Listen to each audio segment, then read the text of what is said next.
ஒரு தடவை நாரதர் ஒரு தெரு வழியா போய்கிட்டு இருந்தார். வழியில ஒருத்தர் வேத சாஸ்திரம்லாம் படிச்சுக்கிட்டு உட்காந்துருந்தார். அவர் நாரதரை பார்த்து எங்க போயிட்டு இருக்கிறீங்கன்னு கேட்டார். கடவுளை பார்த்துட்டு வரலாம்னு போயிட்டு இருக்கிறேன் அப்படின்னார் நாரதர். அப்படின்னா அவர்கிட்ட எனக்கு எப்போ முக்தி கிடைக்கும்னு கேட்டுட்டு வாங்களேன் அப்படின்னார் இவர். சரி கேட்டு வரேன் அப்படின்னு சொல்லிவிட்டு நாரதர் நடந்தார். கொஞ்ச தூரத்தில் ஒரு மரத்தடியில் ஒரு தொழிலாளி செருப்பு தைச்சிக்கிட்டு உட்காந்துருந்தார். அந்த ஆளும் அதே மாதிரி கேட்டுக்கிட்டார்.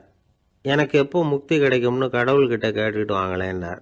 அவர்கிட்டையும் சரின்னு சொல்லிவிட்டு நாரதர் நேராக வைகுண்டத்துக்கு வந்து சேர்ந்தார். கடவுளை பார்த்தார். இவங்க ரெண்டு பேரும் சொல்லி அனுப்பின விஷயத்தை பற்றி கேட்டார். அதுக்கு கடவுள் சொன்னார், அந்த செருப்பு தைக்கிற தொழிலாளி உடல் நீத்ததும் உடனே என்னை வந்து அடைவான். ஆனால் அந்த சாஸ்திரம் படித்த ஆள் இப்போதைக்கு என்கிட்ட வந்து சேர மாட்டான். அவன் இன்னமும் பல பிறவிகள் எடுத்து அங்கேயே இருக்க வேண்டியிருக்குது. எப்போ இங்கே வந்து சேருவான்னு எனக்கே தெரியாது அப்படின்னார். நாரதருக்கு இதோட ரகசியம் என்னங்கிறது புரியல. எனக்கு ஒன்றும் புரியலையேன்னாரான் கடவுள்கிட்ட. சீக்கிரம் புரிஞ்சுக்குவேன், நீ திரும்பி போகிறப்போ நான் இங்கே வைகுண்டத்தில் என்ன செஞ்சுக்கிட்டு இருக்கேன்னு கேட்டால் ஒரு ஊசியின் துவாரத்தில் ஒரு யானையை கோத்துக்கிட்டு இருக்கிறேன்னு அவங்கக்கிட்ட சொல்லு அப்படின்னார் கடவுள் சிரிச்சுக்கிட்டே. நாரதர் பூமிக்கு திரும்பினார். கடவுளை பார்த்தீங்களா எப்படி இருக்கார் அப்படின்னு விசாரித்தார் வேத சாஸ்திரம் படித்தவர்.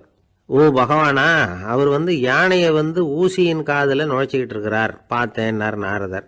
ஊசி காதில் யானையா? அது எப்படி முடியும்? நீங்கள் சொல்கிறத நான் நம்ப மாட்டேன்னு விட்டார் அவர். சரி, இந்த ஆளுக்கு இறைவன் பேரில் நம்பிக்கை இல்லை அப்படிங்கிறத நாரதர் புரிஞ்சுக்கிட்டார். அடுத்தபடியாக அந்த தொழிலாளி இருந்த இடத்துக்கு போனார். இறைவனை பார்த்தீங்களான்னு கேட்டார் அவர். பார்த்தேன், ஒரு ஊசி துவாரத்தில் யானையை கோத்துக்கிட்டு இருந்தார் அப்படின்னு சொல்லிவிட்டு நாரதர் அந்த ஆள் முகத்தை கவனித்தார். அந்த தொழிலாளி இதை கேட்டுட்டு கொஞ்சம் கூட ஆச்சரியப்படலை. அவரால் முடியாத காரியம் கூட உண்டானார். என்ன இப்படி சொல்கிற? ஊசியின் துவாரத்தில் யானையை கோக்க முடியும்னு நீ நம்புறியா அப்படின்னு கேட்டார் நாரதர். நிச்சயமாக நம்புறேன்னார் அவர். அது எப்படி அப்படின்னு கேட்டார் இவர். இதோ பாருங்க, நான் இந்த ஆலமரத்தடியில் தான் தினமும் உட்காந்துருக்கிறேன். தினமும் இந்த மரத்திலிருந்து எவ்வளவோ பழம் கீழே விழுது. இந்த பழத்தில் இருக்கிற ஒவ்வொரு விதையிலேயும் உள்ள ஒரு ஆலமரம் இருக்குது. ஒரு சின்ன விதைக்குள்ள ஒரு பெரிய ஆலமரம் இருக்க முடியுங்கிறப்ப ஊசி துவாரத்தில் கடவுள் யானையை நுழைய வச்சாருங்கிறத ஒத்துக்கிறதுல என்ன கஷ்டம் இருக்கு அப்படின்னு ரொம்ப சர்வசாதாரணமாக பதில் சொன்னாராம் அந்த தொழிலாளி. நாரதர் யோசனை பண்ணார்.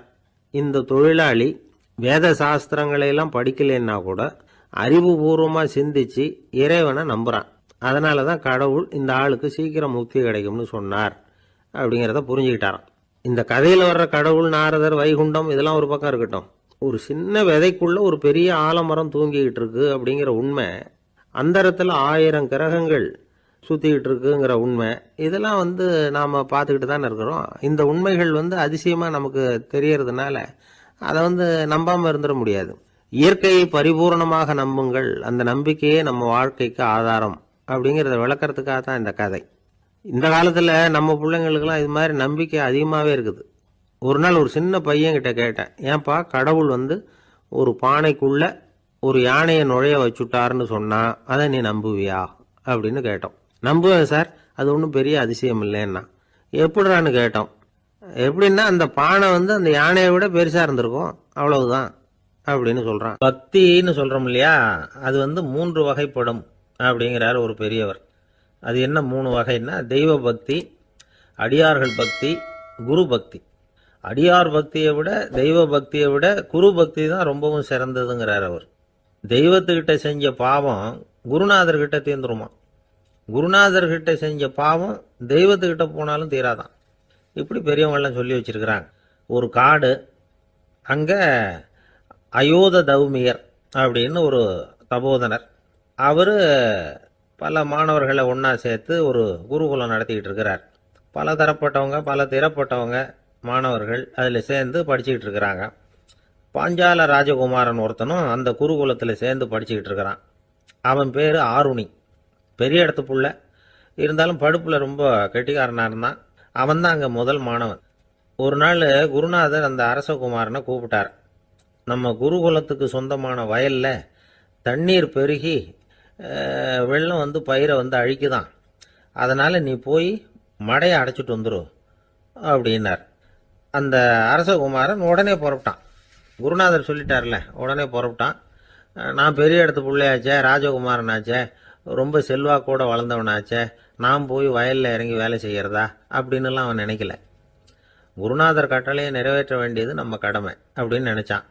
உடனே ஒரு மண்வெட்டியை தூக்கி தோளில் வச்சுக்கிட்டு புறப்பட்டு போயிட்டான். வயலுக்கு போனான். பார்த்தான், தண்ணி கரையை உடச்சிக்கிட்டு வயலுக்குள்ளே ஏகமாக பாஞ்சிக்கிட்டு இருக்குது. இவன் மண்வெட்டியால் களிமண்ணை புல்லோடு சேர்த்து புல் பத்த மாதிரி வெட்டி வெட்டி போட்டான்.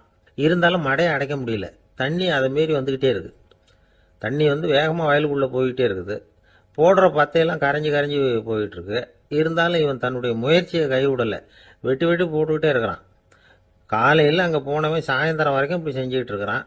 உடம்பும் மனசும் ரொம்பவும் சோர்ந்து போச்சு. இருந்தாலும் குருநாதர் இட்ட கட்டளையை நிறைவேற்றாமல் இருக்கிறோமேங்கிற ஒரு குறை அவனுக்கு இருக்குது. குரு கட்டளையை நிறைவேற்றாத நான் இன்னமும் இருக்கணுமா அப்படின்னு யோசனை பண்ண ஆரம்பிச்சிட்டான். என்ன செய்யலாம்னு பார்த்தான். நம்ம குருநாதர் இட்ட பணிக்காக இந்த உடம்பையே தியாகம் பண்ணலாம் அப்படின்னு முடிவு பண்ணான். தண்ணி பாயுதில் அதுக்கு குறுக்க விழுந்து அப்படியே மடையை அடைச்சிக்கிட்டு அப்படியே படுத்துட்டான். இது மற்றவங்களுக்கு தெரியாது.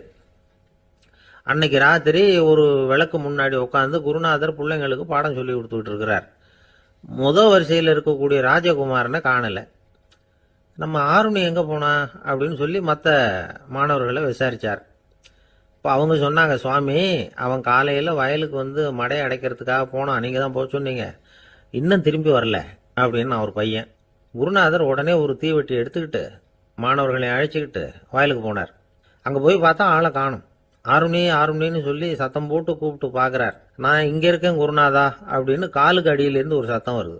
குனிஞ்சு பார்த்தா அவன் மடையில் படுத்துருக்கிறான். என்னப்பா இதுன்னார். காலையிலேருந்து இந்த மடையை அடைச்சி பார்த்தேன் சுவாமி, முடியல, அதனால் இப்படி குறுக்க படுத்துட்டேன்.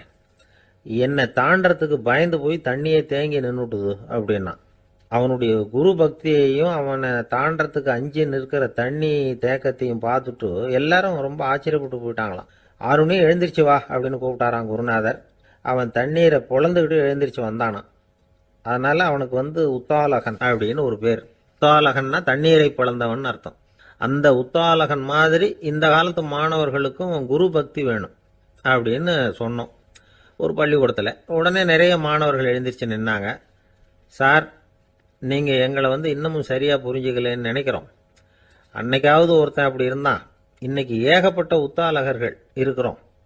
எங்கள் வாத்தியார் கட்டளையிட்டா இப்போவே அது மாதிரி வயலுக்கு போய் மடையில் குறுக்கப்படுத்துக்கிறதுக்கு இந்த வகுப்பில் உள்ள அத்தனை பேரும் தயாராக இருக்கிறோம் அப்படின்னாங்க.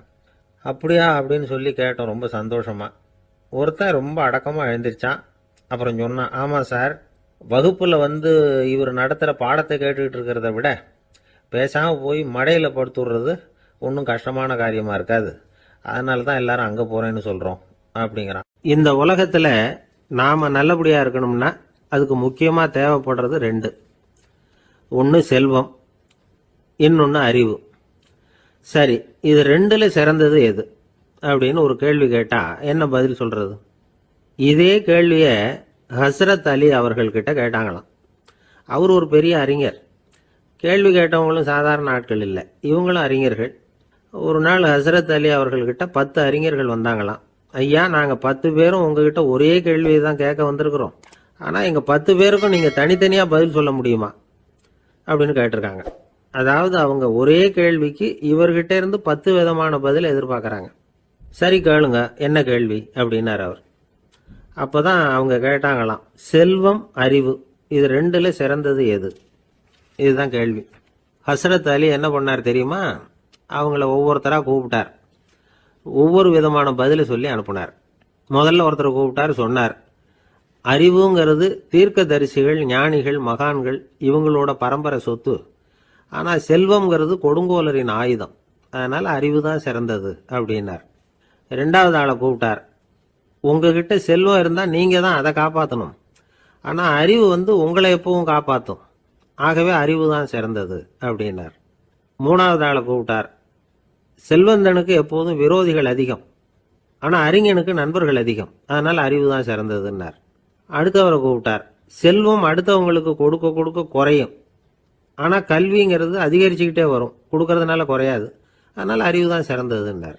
இன்னொருத்தரை கூப்பிட்டார். அறிவுள்ளவன் எப்பவும் அதை அடுத்தவங்களுக்கு வாரி வழங்கிக்கிட்டே இருப்பான், அதனால் அவங்ககிட்ட தாராளத்தன்மை இருக்கும், ஆனால் செல்வந்தன்கிட்ட கஞ்சத்தனம் தான் இருக்கும், அதனால் அறிவு தான் சிறந்ததுன்னார். ஆறாவது நபரை கூப்பிட்டார். செல்வத்தை கள்வர்கள் திருடிட்டு போக முடியும், ஆனால் அறிவை அப்படி திருடிக்கிட்டு போக முடியாது அப்படின்னார். 7வது நபரை கூப்பிட்டார். செல்வம் கால ஓட்டத்தில் அழிஞ்சிரும், ஆனால் அறிவை கால ஓட்டம் ஒன்றும் பண்ண முடியாது, ஆகவே அறிவே சிறந்ததுன்னார். 8வது ஆளை கூப்பிட்டு சொன்னார், செல்வத்துக்கு எப்பவும் எல்லை உண்டு, நிறை உண்டு, அளவு உண்டு, கணக்கு உண்டு, ஆனால் அறிவுக்கு அப்படிப்பட்ட எல்லை எதுவும் கிடையாது, அதனால் அதுதான் சிறந்ததுன்னார். அடுத்தவனை கூப்பிட்டார். செல்வம் உள்ளத்தில் உள்ள ஒளியை போக்கிவிடும், இருட்டை உண்டாக்கிவிடும், விரிந்த மனப்பான்மையை குறுகலாக்கிவிடும். ஆனால் அறிவு அப்படி இல்லை, இருண்ட உள்ளத்தில் ஒளியை பாய்ச்சி அதை விசாலப்படுத்துது, அதுதான் சிறந்ததுன்னார்.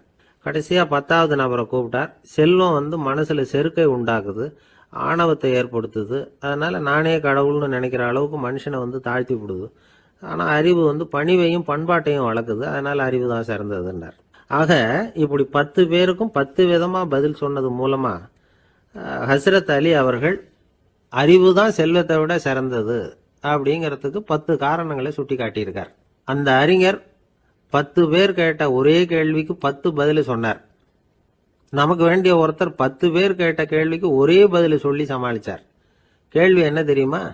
என்கிட்ட வாங்கின கடனை எப்போயா திருப்பி கொடுக்க போற? இதுதான் அந்த 10 பேரும் கேட்ட ஒரே கேள்வி.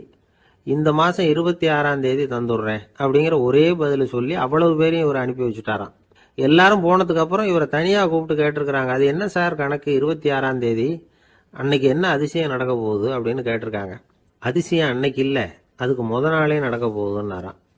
விவரமாக சொல்லுங்கன்னு இருக்காங்க. வேற ஒன்றும் இல்லைங்க, 26ஆம் தேதி தானே எல்லாரையும் வர சொல்லியிருக்கிறேன், அதுக்கு முத நாளே நான் புறப்பட்டு தலைமறைவாயிட போகிறேன் அப்படின்னாராம் ரொம்ப பெருமையாக. ஒரு ஊரில் ஒரு ராஜா இருந்தார். அவர் ஒரு பூனை வளர்த்தார். ரொம்ப செல்லமாக அவர் அந்த பூனையை வளர்த்தார். அவர் என்ன பண்ணுவார் தெரியுமா? இரவு நேரத்தில் அந்த பூனையோட தலையில் ஒரு விளக்க வச்சிருவார். அந்த பூனை ரொம்ப ஜாக்கிரதையாக அந்த விளக்கு கீழே விழுந்துடாமல் பார்த்துக்கும். தலையை ஆட்டாமல் ரொம்ப நிதானமாக ராஜா பின்னாடி நடந்து போய்கிட்டே இருக்கும். அந்த விளக்கு வெளிச்சத்தில் எல்லா வேலைகளையும் செஞ்சிருவார். கையில் ஒரு விளக்கை தனியாக எடுத்துகிட்டு போக வேண்டிய அவசியமே இல்லை. விளக்கை தூக்கிட்டு போகிற வேலையை அந்த பூனை பார்த்துக்கும். அதனால் ராஜாவுக்கு அந்த பூனை மேலே ரொம்ப பிரியம். மந்திரிகளையெல்லாம் கூப்பிட்டு அவங்ககிட்ட சொல்லுவார், பார்த்தீங்களா இந்த பூனை எவ்வளவு விசுவாசமாக நடக்குது, என் பேரில் எவ்வளவு மரியாதை பார்த்தீங்களா அதுக்கு அப்படிம்பார். இதை கேட்டுவிட்டு அங்கிருந்த அமைச்சர்களில் ஒருத்தர் சொன்னார், மன்னா நீங்கள் சொல்கிறது சரிதான், இருந்தாலும் இந்த பூனையோட விசுவாசத்தை நாம் கொஞ்சம் சோதித்து பார்க்க வேண்டியிருக்கு அப்படின்னாராம். சரி, உங்கள் ஆசையை ஏன் கெடுக்கணும், நல்லா சோதிச்சு பாருங்க அப்படின்னு சொல்லிவிட்டார் ராஜா. உடனே அந்த அமைச்சர் என்ன பண்ணார் தெரியுமா? எங்கேயோ புறப்பட்டு போனார். ஒரு 5-6 எலிகளை பிடிச்சிட்டு வந்தார். அரண்மனையில் ராஜா ஏதோ வேலை பார்த்துக்கிட்டு இருக்கிறாரு. பக்கத்தில் அந்த பூனை ரொம்ப பணிவாக நின்றுக்கிட்டு இருக்குது. அது தலையில் விளக்கு எரிஞ்சிக்கிட்டு இருக்கு. அமைச்சர் தான் பிடிச்சிட்டு வந்த எலிகளை அந்த பூனை பார்வையில் படுறது மாதிரி எதிரில் விட்டார். அந்த எலிகள்லாம் அங்கேயும் இங்கேயும் ஓட ஆரம்பிச்சுது. அதை பார்த்தது பூனை, அவ்வளவுதான். தலையில் இருக்கிற விளக்கை பற்றியும் கவலைப்படலை, ராஜாவை பற்றியும் கவலைப்படலை. ஒரே பாய்ச்சலாக பாஞ்சு எலிகளை துரத்த ஆரம்பிச்சுட்டுது. தலையில் இருந்த விளக்கு எங்கேயோ போய் விழுந்தது, அணைஞ்சு போச்சு. இருட்டில் ராஜா தடுமாற ஆரம்பிச்சுட்டார். இந்த சமயத்தில் அந்த அமைச்சர் மறுபடியும் விளக்கை ஏற்றினார், வெளிச்சம் வந்தது. அதுக்கப்புறம் அந்த அமைச்சர் பேசினார், அரசே பூனையோட விசுவாசத்தை பார்த்தீங்களா? எலி அது கண்ணில் படுற வரைக்கும் தான் விசுவாசமாக இருந்தது. அது மாதிரி எலியை பார்த்ததும் எல்லாத்தையும் விட்டுட்டு அதை துரத்த ஆரம்பிச்சுட்டு பார்த்தீங்களா? தான் அந்த பூனையை பற்றி நினைச்சது தப்புங்கிறது அதுக்கப்புறம் தான் அந்த ராஜாவுக்கு புரிஞ்சுதான். சரி, இப்போ எதுக்கு இந்த கதையெல்லாம் அப்படிங்கிறீங்களா? இந்த பூனை மாதிரி தான் நம்ம மனசும். மனசை எவ்வளவுதான் பயிற்சி கொடுத்து பக்குவமாக வச்சிருந்தாலும் பார்க்கறதுக்கு பரமசாது மாதிரி தான் இருக்கும். பார்க்க வேண்டியதை பார்த்துட்டுதுன்னா பாஞ்சிரும். இந்த பூனை மாதிரி புலன் இன்ப பொருள்கள் கிட்டாத வரைக்கும் மனம் அடங்கி இருக்கிறது மாதிரி தான் தெரியும். கொஞ்சம் வாய்ப்பு கிடைச்சாலும் அது குதிக்க ஆரம்பிச்சிடும், தப்பு பண்ண ஆரம்பிச்சிடும். பெரிய பெரிய முனிவர்கள் வாழ்க்கையில் நடந்த வீழ்ச்சி இதை தான் நிரூபிக்குது. புலன்களின் ஆற்றல் அதிகம், அதனால மனக்கட்டுப்பாடு பயிற்சிகளில் ரொம்ப எச்சரிக்கையா இருக்கணுங்கிறார் சுவாமி சிவானந்தர். மது பழக்கத்தையே விட்டுவிட்டேன்னு உறுதியா இருப்பான். கடை கண்ணில் பட்டுவிட்டதுன்னா கால் அவனை கேட்காமலே இழுத்துக்கிட்டு உள்ள போயிடும். இதுதான் மனசுங்கிறது. அதுதான் அந்த ராஜா வளர்த்த பூனை. நம்மால் ஒருத்தன் அந்த ராஜா பூனை தலையில விளக்க வச்சது மாதிரி இவன் தன்னுடைய தலையிலேயே ஒரு விளக்கை ஏற்றி வச்சுக்கிட்டு என்னத்தையும் தேட ஆரம்பிச்சான். தேடிட்டு இருக்கிறான். தலையை ஆட்டாம நிதானமா நடந்து ரொம்ப நேரமா தேடிட்டு இருக்கிறான். அந்த சமயம் அங்க வந்த ஒருத்தர் என்னத்தை தேடுறீங்கன்னு கேட்டார். அதுதான் மறந்து போச்சு அப்படின்னு இழுத்தான். சரி, கொஞ்சம் இப்படி உட்காருங்க, ஞாபகம் வந்ததும் தேட ஆரம்பிக்கலாம் அப்படின்னாரு அவரு. இவன் கொஞ்ச நேரம் உட்காந்து யோசிச்சான். அப்புறம் திடீர்னு எழுந்திரிச்சான். ஞாபகம் வந்துட்டுதுன்னா. என்னன்னு கேட்டார். எங்கள் வீட்டில் இருந்த விளக்க எங்கே வச்சேன்னு தெரியல, அதை தான் தேடிக்கிட்டு இருக்கிறேன், ஏற்றி வைக்கலாம்னு பார்க்குறேன் அப்படின்னா. ஒரு ராஜா இருந்தார். நாடு பூராவும் நிறைய மரங்களை நட்டு வளர்க்கணுங்கிறது அவரோட ஆசை. தானே அதுக்கு முன்மாதிரியாக இருக்கணும்னு நினைச்சார். அரண்மனையை சுற்றி மரங்களை நட்டு வளர்த்தார். இதை பார்த்துட்டு ஜனங்களும் அவங்கவுங்க வீட்டை சுற்றி மரக்கன்றுகளை நட்டு வளர்த்தாங்க. கொஞ்ச காலத்தில் ஊர் பூரா பசுமையாக மாறிச்சு. எல்லாருக்கும் சந்தோஷமாக இருந்தது. இது ஒரு பக்கம் இருக்கட்டும். இப்போ நான் சொல்ல போகிற கதை வேற. அதாவது அந்த ராஜா ஒரு நாள் தன்னுடைய அரண்மனையை சுற்றி இருக்கிற விதவிதமான மரங்களை எல்லாம் போய் பார்த்தார். எப்படி இருக்கிறீங்க அப்படின்னு ஒவ்வொரு மரத்துக்கிட்டையும் விசாரிச்சாராம். எந்த மரமும் சந்தோஷமாக இருக்கிறதா தெரியல. அதுக்கும் மனசில் ஒரு குறை. முதல்ல ஆலமரத்துக்கிட்ட போனார். அது சொல்லிச்சு, மண்ணா, நான் நல்லா பெருசாக வளர்ந்துருக்கிறேன், அடர்த்தியாக இருக்கிறேன், கிளையெல்லாம் 4 பக்கமும் நல்லா படர்ந்து தான் இருக்குது, இருந்தாலும் எந்த பிரயோஜனமும் இருக்கிறதா தெரியல எனக்கு. என்னுடைய பழம்லாம் ரொம்ப சின்னதாக இருக்குது, என் கண்ணுக்கு சரியாக புறப்பட மாட்டேங்குது.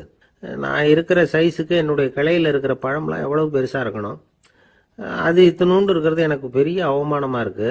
இப்படி இங்கே நின்றுக்கிட்டு இருக்கிறதே ரொம்ப கூச்சமாக இருக்குது. ஒரு நல்ல புயல் வந்ததுன்னா பேசாமல் சாஞ்சு விடலாமான்னு பார்க்குறேன் அப்படின்னு புலம்புது ஆலமரம். சரி இருக்கட்டும்னு நினச்சிக்கிட்டு ராஜா அடுத்தபடியாக ஒரு அத்தி மரத்துக்கிட்ட போனார். அதுவும் புலம்ப ஆரம்பிச்சிட்டுது. நான் கூட பெரிய மரம் தான், இல்லை இலையெல்லாம் அழகாக தான் இருக்குது, பழம் அழகாக இருக்குது, இருந்தாலும் உள்ள விஷயம் இல்லையே, அத்தி பழத்தை புட்டு பார்த்தா அத்தனையும் சொத்த அப்படின்னு பழமொழியே உண்டாயிட்டுதே. இப்படி ஒரு கெட்ட பேரோட நான் இருக்கணுமா அப்படின்னு புலம்புது அது. சரி இது இருக்கட்டும் அப்படின்னு சொல்லி அடுத்தபடியாக வேப்ப மரத்துக்கிட்ட போனார். அது தன்னுடைய வேதனையை வெளியிட்டது. எனக்கு எவ்வளவோ மருத்துவ குணங்கள்லாம் இருக்கிறதா சொல்லிக்கிறாங்க, இருந்தாலும் என்ன பிரயோஜனம், என்னுடைய பழத்தை மனிதர்கள் யாரும் விரும்பி சாப்பிட்றது இல்லையே அப்படின்னுது. ராஜா அடுத்தாப்புல இருந்து ஒரு பனை மரத்துக்கிட்ட போனார். நான் நல்லா உயரமாக தான் வளர்ந்துருக்கிறேன், மற்ற மரங்கள்லாம் என்னை அண்ணாந்து தான் பார்க்கணும், இருந்தாலும் என்கிட்ட நிழலுக்காக யாரும் ஒதுங்கிறது இல்லையே அப்படின்னுது. என்ன இது எல்லா மரமும் இப்படி திருப்தி இல்லாமல் இருந்துகிட்டு இருக்குதே அப்படின்னு நினச்சிக்கிட்டே ராஜா அடுத்தபடியாக அங்கே இருந்த ஒரு பைன் மரத்துக்கிட்ட போனார். அழகாக உயரமாக பசுமையாக தான் இருந்தது, ஆனால் பழமோ பூவோ கிடையாது. அதை நினச்சி அது வருத்தப்பட்டுக்கிட்டு இருக்குது. ஓக் மரம் அது ஒன்று நின்றுட்டு இருந்தது. அது என்ன சொல்லிச்சுன்னா, இலையுதிர் காலத்தில் என் மேலே இருக்கிற எல்லா இலைகளும் உதிர்ந்து போடுது, முடி கொட்டின மனிதர்கள் மாதிரி மொட்டையாக நான் நிற்க வேண்டி இருக்குது, என்ன வாழ்க்கை இது அப்படின்னு சொல்லி அழுத்துக்கிட்டது. சரி புளிய மரம் என்ன சொல்லுது பார்ப்போம்னு அதுகிட்ட போனால், என்னுடைய நிழலில் யாருமே தங்க மாட்டாங்க, உடம்புக்கு சூடுன்னு ஒதுங்கி போயிடுவாங்க, அடிமரத்தை பார்த்தீங்கன்னா பட்டையெல்லாம் உறிஞ்சி பார்க்கறதுக்கே கேவலமாக இருப்பேன் அப்படின்னுது அது. முருங்கை மரம் என்ன சொல்லிச்சு தெரியுமா, என்னுடைய இலை காயெல்லாம் சாப்பிட்றவங்களுக்கு சத்து கொடுக்கறது வாசவம் தான், ஆனால் என் உடம்புல சத்தே கிடையாது, கொஞ்சம் வேகமாக காற்று அடிச்சதுன்னா முறிஞ்சி விழுந்துடுறேன், என்ன வாழ்க்கை இது அப்படின்னு சொல்லி அது வருத்தப்பட்டது. ராஜா யோசனை பண்ணார், என்ன இது மரங்கள் பூமியின் வரங்கள்னு சொல்கிறோம், மழை பெய்யறதுக்கு அதுதான் காரணம், பூமி செழிப்பாக இருக்கிறதுக்கும் அதுதான் காரணம், வீடு கட்டுறதுக்கு மரம், நாற்காலி செய்ய உபயோகப்படுத்துறதுக்கும் அதுதான் உபயோகப்படுது, மனுஷனுக்கு வேண்டிய ஆகாரங்களையும் கொடுக்குது, இப்படிலாம் இருந்தும் எல்லா மரமும் நிம்மதி இல்லாமல் இருந்துகிட்டு இருக்குதே அப்படின்னு நினைச்சார். அப்போ அங்கே இருந்த ஒரு மகிழ மரம் அவர் கண்ணில் பட்டுது. அந்த மரம் மட்டும் கொஞ்சம் நிம்மதியாக மகிழ்ச்சியாக இருக்கிறது மாதிரி தெரிஞ்சுது. உடனே ராஜா அதுகிட்ட போனார். உனக்கு மனசில் எதுவும் குறை இல்லையான்னு கேட்டார். இல்லை, நான் சந்தோஷமாக தான் இருக்கேன்னு அந்த மகிழ மரம். அப்படியான்னு ஆச்சரியமாக கேட்டார் ராஜா. ஆமாம் மன்னா, இந்த இடத்துல நீங்கள் ஒரு முருங்கை மரத்தையோ வேப்ப மரத்தையோ கூட நட்டிருக்கலாம், ஆனால் இந்த இடத்துல நடுறதுக்கு என்ன தேர்ந்தெடுத்திருக்கிறீங்க, அதுவே எனக்கு பெருமை, அதுவே எனக்கு திருப்தி அப்படின்னு தான் மகிழ மரம். மகிழ மரம் சாதாரணமாக தான் இருக்கும், இளம் மஞ்சள் நிறத்தில் பூக்கள், அது காய்ந்தும் மனம் வீசும். மகிழ மரம் மாதிரி மன திருப்தியோடு வாழறதுக்கு நாம் கற்றுக்கணுமா. நாம் இந்த உலகத்தில் ஒரு நாயாவோ நரியாவோ கூட பிறந்திருக்கலாம், மனுஷனாக பிறந்திருக்கிறோம், அதுவே பெருமை தானே. இந்த நிறைவு தான் மகிழ்ச்சியின் ரகசியம். ஒரு பையன் அப்பா கிட்ட போய், அப்பா நீங்கள் இந்த உலகத்தில் ஒரு மனுஷனாக பிறந்தது என்னோட அதிர்ஷ்டம் நானா. ஏண்டா அப்படி சொல்கிறேன்னு இருக்கார் அப்பா. நீங்கள் ஒரு கரடியாக பிறந்திருந்தா இந்நேரம் நானும் ஒரு கரடி குட்டியாக தானே இருந்திருப்பேன் அப்படின்னு நானா பையன். ஒரு ஊரில் ஒரு குரு இருந்தார், ஜென் குரு. அவரை தேடிட்டு ஒரு மன்னர் வந்தார். வந்தவர் ஜப்பான் மன்னர். தோட்டக்கலையை பற்றி தெரிஞ்சுட்டு போகிறதுக்காக அவர் வந்தார். எப்படி தோட்டம் அமைக்கிறது அப்படிங்கிறத பற்றி அந்த குரு விவரமாக சொல்லி கொடுத்தாரு. ஒரு நாள் 2 நாள் இல்லை, 3 வருஷம் கற்றுக் கொடுத்தார். அதுக்கப்புறம் சொன்னார், நான் கற்றுக் கொடுத்துட்டேன், இனிமேல் நீங்கள் போகலாம், போய் தோட்டம் அமைக்கலாம், அதுதான் உங்களுக்கு பரிசை. தோட்டம் அமைச்ச பிறகு சொல்லி அனுப்புங்க, நான் வந்து பார்க்குறேன், நீங்கள் இங்கே என்னவெல்லாம் கற்றுக்கிட்டீங்களோ அதையெல்லாம் அங்கே செயல்முறையில் செஞ்சு காட்டுங்க அப்படின்னு சொல்லி அனுப்பி வச்சார். மன்னர் போனார். அரண்மனைக்கு பக்கத்திலேயே ஒரு பெரிய தோட்டத்தை உண்டு பண்ணினார். அழகான மரங்களையும் செடிகளையும் உருவாக்கினார். கிட்டத்தட்ட 1000 தோட்டக்காரர்களை பயன்படுத்தி 3 வருஷங்கள் முயற்சி பண்ணி அந்த அழகான தோட்டத்தை உருவாக்கினார். குரு கிட்ட இருந்து செய்தி வந்தது, நாளைக்கு வந்து தோட்டத்தை பார்க்கறேன் அப்படின்னு. மன்னர் உடனே சுறுசுறுப்பாயிட்டார். முதல் நாளே தோட்டத்தை சுத்தப்படுத்தினார். ராத்திரி பூரா யாரும் தூங்கல. எல்லாருக்கும் தோட்டத்தை ஒழுங்குபடுத்துற வேலை. அது அந்தந்த இடத்துல ஒழுங்கா இருக்குதா அப்படின்னு சரி பார்த்தாங்க. ஒரு தவறும் இல்லாத வகையில் அதை ஒழுங்குபடுத்தினாங்க. மறுநாள் குரு வந்தார், தோட்டத்தை பார்த்தார். அவருக்கு கோபம் வந்துட்டுது. மன்னருக்கு ஆச்சரியம், எப்பவும் சிரிச்சுக்கிட்டே இருக்கிறவர் இப்போ இப்படி இருக்கிறாரே அப்படின்னு. மெதுவா குரு கிட்ட போய் எல்லாம் சரியா தானே இருக்குது அப்படின்னார். எல்லாம் சரிதான், ஆனாலும் எங்கே அந்த பொன்னிற காற்று அப்படின்னார். உதிர்ந்த இலைகள், பொன் மஞ்சள் நிற இலைகள் காற்றில் அப்படி புரண்டு ஓடுவதை நான் பார்க்க முடியவில்லையே அப்படின்னாராம். அது இல்லாம இந்த தோட்டம் உயிரோட்டம் உள்ளதா இருக்காது, இதுல பாடல் இல்லை, ஆடல் இல்லை, அதெல்லாம் இல்லாம இந்த தோட்டம் ரொம்பவும் செயற்கையா தெரியுதேன்னாராம். மன்னர் இப்பதான் யோசனை பண்ணார். கீழே கிடந்த காஞ்சி போன இலைகள் மட்டும் இல்ல, மரத்துல இருந்த காஞ்சி போன இலைகளையும் அப்புறப்படுத்தி சுத்தமா வச்சிருக்கிறார். இறப்பும் வாழ்க்கையினுடைய ஒரு பகுதி தான். மரணம்ங்கிறது வாழ்க்கைக்கு எதிரானது அல்ல, அதை நிரப்பும் ஒரு பகுதி தான் அது. மரணம் இல்லையில் வாழ்க்கையே இல்லை அப்படிங்கிறது பெரியவங்க கருத்து. இப்ப அந்த தோட்டம் அழகா தான் இருக்குது, இருந்தாலும் அது ஒரு ஓவியம் மாதிரி உயிர் இல்லாமல் இருக்கு. குரு ஒரு வாளியை கையில எடுத்துக்கிட்டார். தோட்டத்தை விட்டு வெளியில போனார். ஏற்கனவே வீசி எறிந்த அந்த சருகுகளை எல்லாம் அள்ளி கொண்டுகிட்டு வந்தார். உள்ள எல்லா இடங்கள்லயும் அதை வீசினார். உடனே காத்து அந்த காய்ந்த சருகுகளையும் பழுத்த இலைகளையும் அசைக்க ஆரம்பிச்சுட்டுது. இப்போ அங்க சலசல சத்தம், சங்கீதம், இலைகளின் நடனம், ஓவியம் மாதிரி இருந்த அந்த தோட்டத்துக்கு இப்போ உயிர் வந்துட்டுது. இதுதான் அந்த பொன்னான காற்று அப்படின்னாராம் குரு. மன்னருக்கு புரிஞ்சுது. மிகப்பெரிய ஜென் கேள்வி ஒன்று உண்டு. உம்மான் அப்படிங்கிற ஒரு பெரிய குருவை பார்த்து துறவி ஒருத்தர் கேட்டாராம், இலைகள் எல்லாம் கீழே விழுந்து மரங்கள் மொட்டையாக இருக்கும் பொழுது என்ன நடக்கும்? இதுதான் கேள்வி. இதுக்கு உம்மான் சொன்ன பதில் பொன்னான காற்று, தி கோல்டன் விண்ட் அப்படின்னாராம். இதுக்கு என்ன விளக்கம்னா, உன்னுடைய எண்ணங்கள் எல்லாம் உன்னுடைய மனசிலிருந்து கீழே விழுந்து உனது உள்ளுணர்வானது மொட்டையாக நிற்கும் நிலைதான் அது. உனது வேர்களின் அருகில் காற்று வீசுகிறது. எல்லா எண்ணங்களும் உன்னிலிருந்து வெகு தூரத்துக்கு புரண்டு கொண்டே சென்று விடுகிறது. நீ அவற்றை கடந்து விட்டால் நீ அவைகளுக்கெல்லாம் மேலெழுந்து கீழே பார்ப்பவனைப் போல நிற்க ஆரம்பித்து விடுவாய். அதுதான் தியானம் என்பது அப்படின்னு சொல்றாங்க. தியானம்ங்கிறது எண்ணத்துக்கு எதிரானது இல்லை. தியானம்ங்கிறது எண்ணங்களை கடந்து செல்வதுதான். அதுக்கப்புறம் நாம பொன்னிற காற்றுல ஆட ஆரம்பிச்சிருவோம். இதுதான் பெரியவர்கள் சொல்றது. என்கிட்ட ஒருத்தர் தோட்டம் அமைக்கணும்னு யோசனை கேட்டு வந்தார். எல்லாம் சொல்லி கொடுத்தேன். செடிகள்லாம் செழிப்பா வளரணும்னா வேர் காயாம பார்த்துக்குங்க, தினமும் தண்ணி விடுங்க அப்படின்னு சொல்லி அனுப்பி வச்சேன். 1 மாசம் கழிச்சு ஒரு தோட்டத்தை பார்க்கறதுக்காக போனேன். போய் பார்த்தா எல்லா செடியும் வாடி கிடக்குது. என்னங்க இப்படி பண்ணிவிட்டீங்கன்னு. நீங்க சொன்னபடிதான் செஞ்சேன்னார். என்ன செஞ்சீங்கன்னு கேட்டேன். வேறு காயாம பார்த்துக்க சொன்னீங்க, தினமும் ஒரு தடவை எல்லா செடியையும் ஒவ்வொன்றா பிடுங்கி பார்த்து வேறு காயாம இருக்கா அப்படின்னு பார்த்துட்டு அதுக்கப்புறம் தண்ணி பாய்ச்சனே, அவ்வளவுதான் அப்படின்னார். ஒரு கடைக்கு போனேன். 5 ரூபா பணத்தை எடுத்து கொடுத்தேன். ஒரு தினசரி பத்திரிகையை கேட்டேன். அவரு உடனே அங்கே அடுக்கி வச்சிருந்த பத்திரிகையில் ஒன்று எடுத்து என் கையில் கொடுத்தார். வாங்கிக்கிட்டேன். மீதி பணத்தை எடுத்தார். அதையும் என் கையில் கொடுக்கணும்ல, கொடுக்கல. எதிரில் இருந்த பலகையில் வச்சு எடுத்துக்க சொன்னார். எப்பவும் அவர் அப்படி தான் பண்ணுவார். நானும் எடுத்துக்கிட்டு வந்துடுவேன். இவர் ஏன் இப்படி பண்ணுறாருங்கிறது எனக்கு ரொம்ப நாளாக ஒரு சந்தேகம். ஒரு நாள் அவர்கிட்டயே இதை கேட்டுவிட்டேன். ஏங்க, நீங்கள் உங்கள் கடைக்கு பொருள்கள் வாங்குறவங்களுக்கு நீங்கள் பாக்கி சில்லறையை கொடுக்குறப்போ பலகையில் வச்சு விட்றீங்க, கையில் கொடுக்க மாட்டேங்கிறீங்களே, ஏன் அப்படின்னு கேட்டேன். காசை கையில் கொடுத்தா நம்மகிட்ட இருக்கிற லட்சுமி போயிடுவா சார் அப்படின்னார். அதாவது பணம் செலவாயிடும் அப்படின்னு அர்த்தமா. இன்னொரு நண்பர், அவர் ஒரு நாள் வழக்கத்துக்கு மாறா ரொம்ப சோகமா உட்காந்துருக்கிறார். ஏங்க என்னாச்சு, ஏன் இப்படி கப்பலே கவிழ்ந்தது மாதிரி உட்காந்துருக்கிறீங்க அப்படின்னு கேட்டேன். கப்பலே கவிழ்ந்திருந்தா கூட நான் இப்படி கவலைப்பட மாட்டேன் சார், வேற ஒன்று நடந்து போச்சுன்னார். என்னன்னு கேட்டேன். என் உச்சந்தலையில பள்ளி ஒன்று விழுந்துட்டுதுன்னார். அதுக்காகவா இப்படி அப்படின்னு ஆச்சரியப்பட்டேன். ஆமாங்க, பள்ளி உச்சந்தலையில் விழுந்தா பலன் என்னன்னு பஞ்சாங்கத்தில் பார்த்தேன், மரணம்னு போட்டிருக்கு அப்படின்னு சொல்லிவிட்டு அவர் தொடர்ந்து கவலைப்பட ஆரம்பிச்சிட்டார். இப்படியும் ஒருத்தர், என் கூட வேலை பார்க்குற ஒருத்தர் எப்படி தெரியுமா, தினமும் வலது காலை வச்சு தான் ஆஃபீஸுக்கு உள்ள நுழைவார். என்னைக்காவது தவறுதலாக இடது காலை வச்சு உள்ள வந்துட்டார்னா அன்னைக்கு பூரா மனசு சங்கடப்படுவார். எந்த வேலையும் சரியாக ஓடாது. கேரம் போர்டு ஆடுற ஒருத்தர் எப்போ ஆட உட்காந்தாலும் ஸ்ட்ரைக்கரை கை தவறி கீழே விழுற மாதிரி பண்ணி அதுக்கப்புறம் அதை எடுத்துக்கிட்டு ஆட உட்காருவார். ஏன்னா எப்போ ஒரு தடவை நிஜமாவே அது கை தவறி கீழே விழுந்திருக்குது.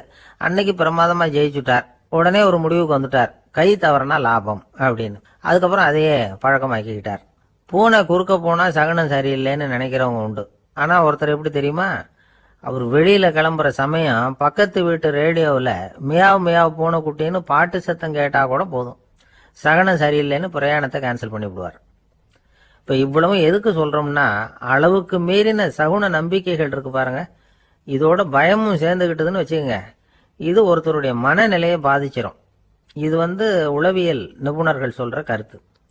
வாழ்க்கையே தடுமாற வச்சிரும். பாதுகாப்பு இல்லாத உணர்வு, ஒரு விதமான டிப்ரெஷன் மனநிலை, இதெல்லாம் தான் இதுக்கு காரணமா அமையலாம். சில பேர் காய்கறி நறுக்க கத்திய கையில் எடுத்தா கூட நேரம் சரியா இருக்கா அப்படின்னு பார்த்துட்டு தான் வேலையை ஆரம்பிக்கிறது வழக்கம். அறிவு தான் மனசுக்கு வாத்தியாரா இருக்கணும், அப்பதான் வாழ்க்கை நிம்மதியா இருக்கும். அறிவு மனசு சொல்றபடியெல்லாம் கேட்க ஆரம்பிச்சுட்டுதுன்னா இடைஞ்சல் தான். ஒருத்தருக்கு 7ஆம் நம்பர் தான் ராசியான நம்பராம். 7ஆம் தேதி தான் எந்த காரியத்தையும் ஆரம்பிப்பாராம். 7 எழுத்து வர்றது மாதிரி பேரை மாத்தி வச்சுக்கிட்டார். 7 மணிக்கு தான் தினமும் எழுந்திருப்பார். 7ஆம் நம்பர் வீட்டில் தான் குடியிருக்கார். கல்யாணம் கூட 7ஆம் தேதி தான் பண்ணிக்கிட்டார். அவர் ஒரு நாள் குதிரை பந்தயத்துக்கு போனாராம். குதிரையோட பேரையெல்லாம் பார்த்தார். ஒரு குதிரையோட பேர் 7 எழுத்துல அமைஞ்சிருந்தது. 7 தானே இவருக்கு அதிர்ஷ்ட நம்பர். அதனால உடனே அது பேர்ல பணத்தை கட்டினார். பந்தயம் நடந்தது. என்ன சார் ஆச்சுன்னு கேட்டாங்க. நான் பணம் கட்டின அந்த என்னோட குதிரை 7ஆவதா சேர்ந்தது சார் அப்படின்னாராம் சோகமா. துருக்மேனியாவில் அஷ்காபாத் அப்படின்னு ஒரு நகரத்தில் ஒரு புவியியல் விஞ்ஞானி இருந்தார். அவரு ஒரு நாய்க்குட்டி வளர்த்தார். ஒரு நாள் முன்னிரவு நேரம் ஒரு மேஜைக்கு முன்னாடி உட்காந்து அந்த விஞ்ஞானி ஏதோ கணக்கு போட்டுக்கிட்டு இருக்கிறார். அவருக்கு ஒரு சின்ன பெண் குழந்தை, அது தொட்டிலில் தூங்கிட்டு இருக்குது. அந்த நாய்க்குட்டியும் ஒரு மூலையில் படுத்து அது பாட்டுக்கு தூங்கிட்டு இருந்தது. ஒரே அமைதி. அந்த நேரத்தில் திடீர்னு அந்த நாய்க்குட்டி துள்ளி எழுந்திரிச்சது. நேராக குழந்தைகிட்ட ஓடிச்சு. அந்த குழந்தைய அது போட்டிருந்த ட்ரெஸ்ஸோட சேர்த்து கவ்வி தூக்குச்சு. தூக்கிக்கிட்டு வாசல் பக்கம் ஓடிச்சு.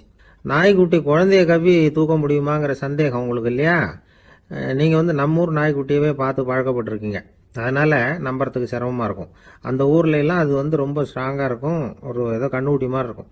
விஞ்ஞானி அதை பார்த்துட்டார். உடனே அந்த நாய்க்கு வெறி பிடிச்சிட்டுதுன்னு முடிவு பண்ணிட்டு தன்னோட கை துப்பாக்கி எடுத்துக்கிட்டு ஓடி வந்தார். அவர் வெளியில நாய்க்குட்டி எங்க அப்படின்னு பார்த்து தேடுறார். அந்த நேரத்தில் அந்த வீடு இடிஞ்சு விழுது. காரணம் பூமி அதிர்ச்சி. இப்படி பூமி அதிர்ச்சி உண்டாக போகுதுங்கிறது அந்த நாய்க்குட்டிக்கு முன்னாடியே தெரிஞ்சு போச்சு. அதுதான் குழந்தைய தூக்கிட்டு வெளியில ஓடி வந்திருக்குது. அது மூலமா அந்த குடும்பத்தையே காப்பாத்தி இருக்குது அந்த நாய்க்குட்டி. இந்த சம்பவம் நடக்கிறதுக்கு 3 நாளைக்கு முன்னாடியே சில பிராணிகளுக்கு இப்படி நடக்க போகுதுங்கிறது தெரிஞ்சிருக்குதான். ஆமா, அந்த நகரத்துல 3 நாளைக்கு முன்னாடியே பாம்பு, பல்லி இதெல்லாம் அது தங்கியிருந்த வலையை விட்டு வெளியில ஓடி வந்துட்டுது. அதே மாதிரி அங்க இருந்த புறாவெல்லாம் பறந்து போயிடுச்சான். இதே மாதிரி யுகோஸ்லோவியாவில் கூட ஒரு நகரம், அங்க ஒரு நாள் ராத்திரி ஒரு மிருக காட்சி சாலையில திடீர்னு ஒரு பெரிய கலவரம், கூச்சல், குழப்பம். அங்க இருந்த கழுதை, புலி, யானை, பறவை எல்லாம் கண்ணாபின்னான்னு கத்த ஆரம்பிச்சுட்டுது.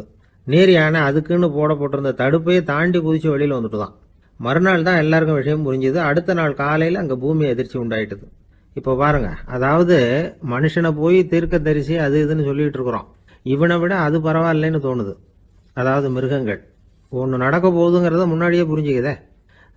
சரி, இதெல்லாம் எப்படி அது முன்கூட்டி புரிஞ்சுக்குது? அதுதான் படைப்பு ரகசியம். அதை கண்டுபிடிக்கிறதுக்கு தான் மனுஷன் ஆராய்ச்சி பண்ணிட்டு இருக்கிறான். விஞ்ஞானிகளோட ஆராய்ச்சியெல்லாம் ஒரு பக்கம் இருக்கட்டும், வீட்டுக்குள்ளேயே சில ஆராய்ச்சி பண்ணி பாருங்களேன். இப்ப சில யோசனை சொல்லி அதை சோதனை பண்ணி பாருங்க அப்படின்னு ஒருத்தர் சொன்னாராம். அதாவது இப்ப மழை வருமா வராதா அப்படின்னு தெரிஞ்சுக்கணுமா, உடனே ஒரு பூனைக்குட்டி பின்னாடியே மெதுவா போய் அது என்ன செய்யுதுன்னு கவனிச்சு பார்க்கணும். பூனைக்குட்டி தன்னோட பாதத்தினால சுகத்துல அப்படி கீறிக்கிட்டு இருக்கும். அப்படி கீறினா கண்டிப்பா மழை வரும். சில சமயம் பூனைக்குட்டி அப்படியே மல்லாந்து படுத்துக்கிட்டு பாதத்தை உயர தூக்கும், அப்படியும் புரளும். இப்படி செஞ்சதுன்னா அன்னைக்கும் மழை இருக்காது. அதனால முன்னாடி இருந்தது மழை வர்றதுக்கு அறிகுறி, இது மழை இல்லைங்கிறதுக்கு அறிகுறி. பறவைகள், பிராணிகள் இதுகளோட நடவடிக்கைகளை பார்த்துட்டு அதையெல்லாம் அடிப்படையாக வச்சு தான் காலநிலையை கண்டுபிடிக்கிற கருவிகளை கண்டுபிடிச்சிருக்கிறாங்க. வாத்து இருக்குல்ல, சில சமயம் தன்னோட அழகை தன்னோட இறகுகளில் அப்படியே புதைச்சிக்கும். அப்படி செஞ்சா குளிர்காலம் வரப்போகுதுன்னு அர்த்தம். பருவநிலை குளிரா மாறப்போகுதுங்கிறதுக்கு இதுதான் அறிகுறி. சிட்டுக்குருவி இருக்குதுல்ல, அதெல்லாம் புழுதியில உழுந்து புரளும், சிறகுகளை படபடன்னு அடிச்சுக்கும். அப்படி செஞ்சா மழை வரப்போகுதுன்னு அர்த்தம். ஒன்று மட்டும் நாம நல்லா தெரிஞ்சுக்கணும், இயற்கையின் சீற்றம்னு சொல்றோம் இல்லையா, இயற்கை ஏன் நம்ம மேல கோவப்படுது? இயற்கையை நாம அனுசரித்து போறதில்ல, அதனால கோவப்படுது. காடுகளை அழிக்கப்படாது, விலங்குகளை கொல்லக்கூடாது, இயற்கை ஏற்படுத்தி வச்சிருக்கிற சமநிலையை கெடுக்கக்கூடாது. அதை புரிஞ்சுக்கிட்டு வாழ்ந்தோம்னா பூமியும் நடுங்காது, நாமளும் நடுங்க வேண்டிய அவசியம் இருக்காது. ஒருத்தர் இருந்தார், சாராய கடைக்கு போனாராம், நிறைய சாப்பிட்டார். அப்புறம் சொன்னார், இது ரொம்ப அற்புதமான சரக்கு போல இருக்கு, உள்ளே போன உடனே இந்த பூமியே நடுங்கிறது மாதிரி இருக்கு எனக்கு அப்படின்னாராம். இதுக்கு கடைக்காரர் சொல்லியிருக்கார், நீங்கள் சாப்பிட்டது வெறும் பச்சை தண்ணி தாங்க, இப்போ ஏற்பட்டிருக்கிறது நிஜம் பூமி அதிர்ச்சி அப்படின்னாராம். ஒரு விவசாயி விதைக்கிறதுக்காக வயல்வெளி பக்கம் போறார். விதைகளை அள்ளி வீசினார். அப்போ என்ன ஆச்சுன்னா, சில விதைகள் பாதை ஓரத்தில் விழுந்தது, சில விதைகள் முள் செடிகள் மண்டி இருந்த புதருக்கு இடையில விழுந்தது, சில விதைகள் நல்ல நிலத்தில் விழுந்தது. பாதை ஓரத்தில் விழுந்த விதை என்ன ஆச்சுன்னா, அதெல்லாம் பறவைகள் கண்ணில் போட்டுவிட்டுது. உடனே உட்காந்து கொத்தி தின்னுட்டு போட்டுது. அதிகமாக மண் இல்லாத பாறை பகுதியில் விழுந்த விதையெல்லாம் லேசாக வேர் விட்டு முளைக்க ஆரம்பிச்சுது. அதுக்கப்புறம் வேர் கீழேயும் ஆழமாக போக முடியல, மேலேயும் சூரிய வெப்பம் அதிகம் தாங்க முடியல, எல்லாம் காஞ்சி கருகி போட்டுது. புதர் பகுதியில் சில விதைகள் விழுந்தது இல்லையா, முள் செடிகள் காடாக மண்டி போயிருந்தது. அதனால் முளைச்சி வர்ற செடிக்கு நெருக்கடி அதிகமாக போட்டுது, சரியாக வளர முடியல, விளைச்சலும் சரியா இல்லை. நல்ல நிலத்தில் விழுந்த விதைகள் மட்டும் நல்லா முளைச்சிது, நல்லா வளர்ந்தது, விளைச்சலும் பிரமாதமாக இருந்தது. இந்த கதையை சொல்லிவிட்டு கேட்க செவியுள்ளோர் கேட்கட்டும் அப்படிங்கிறார் இயேசு பெருமான். ஆமாம், இயேசு கடலில் நின்ற படகு ஒன்றில் உட்காந்துருக்கிறார். கடற்கரையில் ஏராளமான மக்கள் உட்காந்துருக்கிறாங்க. அந்த சமயத்தில் தான் இயேசு ஓமைகள் மூலமாக மக்களுக்கு பல உண்மைகளை சொல்லிகிட்டு இருக்கிறார். மக்கள் அந்த கதையை கேட்டுட்டு ஒன்றும் புரியாமல் முழிக்கிறாங்க. அதை கவனித்த இயேசு அந்த ஓமையை விளக்க ஆரம்பித்தார். இதில் அந்த விதைக்கிறவர் தான் இறைவன். அவருடைய வார்த்தைகளை விதைக்கிறார். அந்த வார்த்தைகளை கேட்கிற மக்கள் அந்த விழுந்த விதைகள் மாதிரி 4 வகையானவர்கள். சில பேர் பாதை ஓரத்தில் விழுந்த விதைகள் மாதிரி. இறைவன் வார்த்தைகளை அவங்க கேட்குறாங்க, ஆனால் தீய எண்ணங்கள் செய்கைகள் மூலமாக விதைக்கப்பட்ட வார்த்தைகள் அழிஞ்சு போடுது. இறைவன் வார்த்தைகளை கேட்ட உடனே மகிழ்ந்து போய் உடனே சில பேர் அதை ஏற்றுக்கிறாங்க. இவங்கெல்லாம் அந்த பாறை பகுதியில் விழுந்த விதைகள் மாதிரி. அதனால் இவங்கெல்லாம் வேறு இல்லாதவங்க, கொஞ்ச காலத்துக்கு இறை வார்த்தைகளுக்கு கீழ்ப்படிந்து நடப்பாங்க. அதனால் ஏதாவது இடைஞ்சல் ஏற்பட்டால் உடனே தடுமாறுவாங்க, தங்கள்கிட்ட இருக்கிற நல்ல பண்புகளை விட்டுட்டு பாவ வழிகளுக்கு போயிடுவாங்க. முள் செடிகளுக்கு இடையில விழுந்த விதைகள் மாதிரி உள்ளவங்க யாருன்னா, இவங்களுக்கு உலக கவலை உண்டு, செல்வத்தின் மீது மயக்கம் உடையவர்கள். உலக ஆசைகள் இவங்களுக்குள்ள பூந்துடுறதுனால அங்கே இருக்கிற நல்ல பண்புகள் மறைஞ்சு போயிடுது. அதனால் அவங்களும் உபயோகம் இல்லாதவங்களா ஆயிடுறாங்க. நல்ல மனிதர்கள் நல்ல நிலத்தில் விழுந்த விதைகளுக்கு ஒப்பானவர்கள். இவங்க இறை வார்த்தையை கேட்குறாங்க, அதை ஏற்றுக்கிறாங்க, அவங்களும் நல்லபடியாக வாழுறாங்க, அடுத்தவங்களுக்கும் உபயோகமாக இருப்பாங்க. இதுதான் இயேசு சொன்ன விளக்கம். நல்ல வார்த்தைகளை கேளுங்கள், நல்ல வார்த்தைகளை ஏற்றுக்கொள்ளுங்கள், அடுத்தவங்களுக்கு உபயோகமாக இருங்க. இதுதான் பெரியவங்கள்லாம் நமக்கு சொல்லுகிற உபதேசம். ஒரு அப்பா தன்னுடைய மகனுக்கு உபதேசம் பண்ணார். இதை பாருப்பா, நல்ல வார்த்தைகளை கேட்கணும், எப்போதுமே மகன் அப்பா பேச்சை கேட்கறது நல்லது அப்படின்னாராம். நீ ஏதாவது ஒரு தப்பு பண்ணால் என் தலையில் ஒரு முடி நரைச்சி வெள்ளையாக போடும்பா, நீ செய்கிற ஒவ்வொரு தப்புக்கும் என் தலையில் ஒவ்வொரு முடி வெள்ளையாயிடும் அப்படின்னாராம். பையன் யோசிச்சான், அப்பா இப்போதான் எனக்கு புரியுது, தாத்தாவோட தலைமுடி பூராவும் வெள்ளையா இருக்கிறதுக்கு என்ன காரணம்ங்கிறது எனக்கு இப்போதான் புரியுது அப்படின்னா. ஜவஹர்லால் நேரு பிரதமராக இருந்த சமயம் அவர் ஒரு தடவை சென்னைக்கு வந்திருக்கிறார். இங்கே சில முக்கிய நிகழ்ச்சிகளில் கலந்துக்கிறதுக்காக வந்திருந்தார். ஆளுநர் மாளிகையில் ஒரு நாள் ராத்திரி தங்கி மறுநாள் புதுடெல்லி புறப்படுறதாக ஏற்பாடு. நிகழ்ச்சியிலெல்லாம் முடிச்சுக்கிட்டு ஆளுநர் மாளிகையில் தங்கி இருக்கிறார். அன்றைக்கு இரவு படிக்கிறதுக்கு ஒரு முக்கியமான புத்தகம் அவருக்கு தேவைப்பட்டது. அந்த சமயத்தில் உலக அளவில் ஒரு முக்கியமான பொருளாதாரம் சம்பந்தமான ஒரு புத்தகம் வெளியாகி இருக்கிற விஷயம் அவருக்கு தெரியும். அந்த புத்தகம் மெட்ராஸுக்கு வந்திருக்குமா, அது இங்கே கிடைக்குமா அப்படின்னு விசாரிச்சிருக்கிறார் நேருஜி. அவர் இப்படி கேட்ட உடனே அங்கே இருந்தவங்கெல்லாம் ரொம்ப பரபரப்பாக செயல்பட ஆரம்பிச்சுட்டாங்க. முக்கியமான இடங்கள்ல எல்லாம் விசாரிச்சிருக்கிறாங்க, அந்த புத்தகம் உங்ககிட்ட இருக்கான்னு. சென்னையில் உள்ள கன்னிமாரா நூல் நிலையத்துக்கு எப்படியும் அந்த புத்தகம் வந்திருக்கணும் அப்படின்னு ஒரு நம்பிக்கை. அங்கே விசாரித்தாங்க. அந்த புத்தகம் 2 நாளைக்கு முன்னாடி தான் அங்கே வந்திருக்குது அப்படிங்கிற விஷயம் தெரிஞ்சுது. உடனே எல்லாரும் அங்கே ஓடினாங்க. அவங்களுக்கு இன்னொரு சந்தேகம், புத்தகம் வந்திருக்கு சரி, அது இந்த சமயத்தில் வேற யாரும் படிக்கிறதுக்கு எடுத்துகிட்டு போயிருக்கக்கூடாதே, அப்படிங்கிற சந்தேகம் இருந்தாலும் மனசுக்குள்ள ஒரு தைரியம். இப்படி ஒரு புத்தகம் வெளிவந்திருக்கிற விஷயமே நேருஜி சொல்லி தான் நமக்கே தெரியும். அதுவும் இல்லாம உலக பொருளாதாரம் சம்பந்தமான ஏதோ ஒரு புத்தகம் அது. அதை போய் இந்த நேரத்தில் அவ்வளவு ஆர்வமா யார் எடுத்துட்டு போயிட போறாங்க அப்படிங்கிற தைரியம். இந்த தைரியத்தோட அந்த நூல் நிலையத்துக்கு ஓடினாங்க. புத்தகத்தை தேடுனா அது கிடைக்கல. யாரோ எடுத்துட்டு போயிருக்கிறாங்க.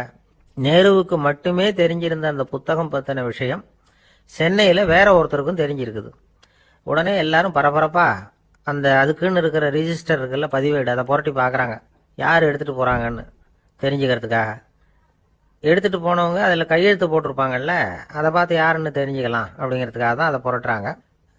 அதோ அந்த புத்தகத்தோட பேர் பக்கத்தில் அதை எடுத்துக்கிட்டு போனவங்க கையெழுத்து உத்து பார்க்குறாங்க எல்லாரும். அதில் போட்டிருக்குது பேர் CN அண்ணாதுரை அப்படின்னு எழுதியிருந்தது. அவர் தான் பேரறிஞர் அண்ணா. நேரு படிக்க விரும்பின ஒரு புத்தகத்தை அதே நேரம் படிக்க விரும்பின இன்னொரு தலைவர் இவர். படிக்கிறதுல அவருக்கு இருந்த ஆர்வத்தை நாம் தெரிஞ்சுக்கணும்னா அதுக்கு எவ்வளவோ சம்பவங்கள் இருக்குது. கடைசி காலத்தில் அவர் அடையாறு மருத்துவமனையில் படுத்திருக்கிறார். அவருக்கு ஒரு முக்கியமான அறுவை சிகிச்சை செய்ய வேண்டியிருக்குது அவசரமாக. அமெரிக்காவிலேருந்து டாக்டர் மில்லர் வந்திருக்கிறார். அவர்கிட்ட கேட்குறார், டாக்டர் நாளைக்கே அறுவை சிகிச்சை செய்ய போகிறீங்களா அப்படின்னு. ஆமாங்கிறார் டாக்டர் மில்லர். நாளைக்கு மறுநாள் செஞ்சுக்கிறேனே அப்படின்னாரான் அண்ணா. ஏன் ஏதாவது நாள் பார்க்குறீங்களான்னு கேட்டிருக்கார். இல்லை, ஒரு புத்தகத்தை படிச்சுக்கிட்டு இருக்கிறேன், அதை நாளைக்குள்ளே முடிச்சிருவேன், அதுக்கப்புறம் நான் இறந்தாலும் கவலை இல்லை அப்படின்னாரான் இவர். அவர் தான் அறிஞர் அண்ணா. சங்ககால நூல்கள்லேருந்து சமீபத்தில் வந்த நூல்கள் வரைக்கும் எல்லாம் அவர் படிச்சிருக்கிறார். ஒரு திருமண விழாவில் அவர் பேசும்பொழுது சொன்ன விஷயம் இது. சங்க காலத்தில் காதலியை மணக்க விரும்புகிறவனுக்கு அவனுடைய தந்தை வீர சோதனைகள்லாம் வைப்பாரு. போய் புலிப்பல் கொண்டுகிட்டு வா, அப்போதான் என் பொண்ணை கொடுப்பேன் அப்படின்னு சொல்லுவார். காதலன் உடனே காட்டுக்கு போவான், ஒரு புலியை கொன்று அதனுடைய பல்லை கொண்டுகிட்டு வருவான். அதை வீர பதக்கத்தில் பதிச்சு அவனுக்கு மாமனார் சூட்டுவார் கல்யாண சமயத்தில். இப்போலாம் காதலன் கிட்ட அப்படி சொல்ல முடியாது. இப்போலாம் காதலன் கிட்ட காட்டுக்கு போய் புலிப்பல் கொண்டுகிட்டு வான்னு யாராவது சொன்னா புலி தான் மாப்பிள்ளையா வந்து சேரும் அப்படின்னா. வாழ்க்கையில் சில சந்தர்ப்பங்களில் நாம் சில அவமானங்களை சந்திச்சே தீர வேண்டியிருக்கு. என்ன பண்ணுறது, காலம் அப்படி. அவமானப்படுறவங்க உடனே அடங்கி போயிடுறது தான் உலக வழக்கம். அவமானப்பட்டால் உடனே சீறி எழறவங்களும் உண்டு. ஆனால் அதையே ஒரு சவாலாக எடுத்துக்கிட்டு முன்னுக்கு வர்றவங்களும் சில பேர் இருக்கிறாங்க. அவங்க ரொம்ப அபூர்வம். இன்றைக்கி மனோதத்துவ நிபுணர்கள்லாம் என்ன சொல்கிறாங்க தெரியுமா? அவமானப்பட்டுட்டா உடனே அடங்கி போயிடக்கூடாதான். அதையே ஒரு சவாலாக எடுத்துக்கிட்டு மனசில் ஒரு வைராக்கியத்தோட முயற்சி பண்ணினா வாழ்க்கையில் எல்லாரும் முன்னேறலாமா. அவமானம்ங்கிறத நாம் வைராக்கியமாக மாற்றிக்கணும். அதுதான் வெற்றிக்கு வழி. ராமர் இந்த பூமியில் பிறந்ததே ஒரு வைராக்கியத்தினால தான் சார் அப்படின்னார் ஒருத்தர். எப்படிங்க அது அப்படின்னு கேட்டேன்.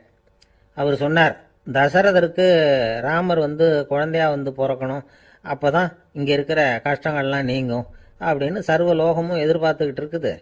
ஆனால் அவர் எப்போ பிறப்பார் அப்படின்னு யாருக்கும் தெரியல. அந்த காரியம் சீக்கிரம் நடக்கணுமே, அதுக்கு என்ன பண்ணுறது?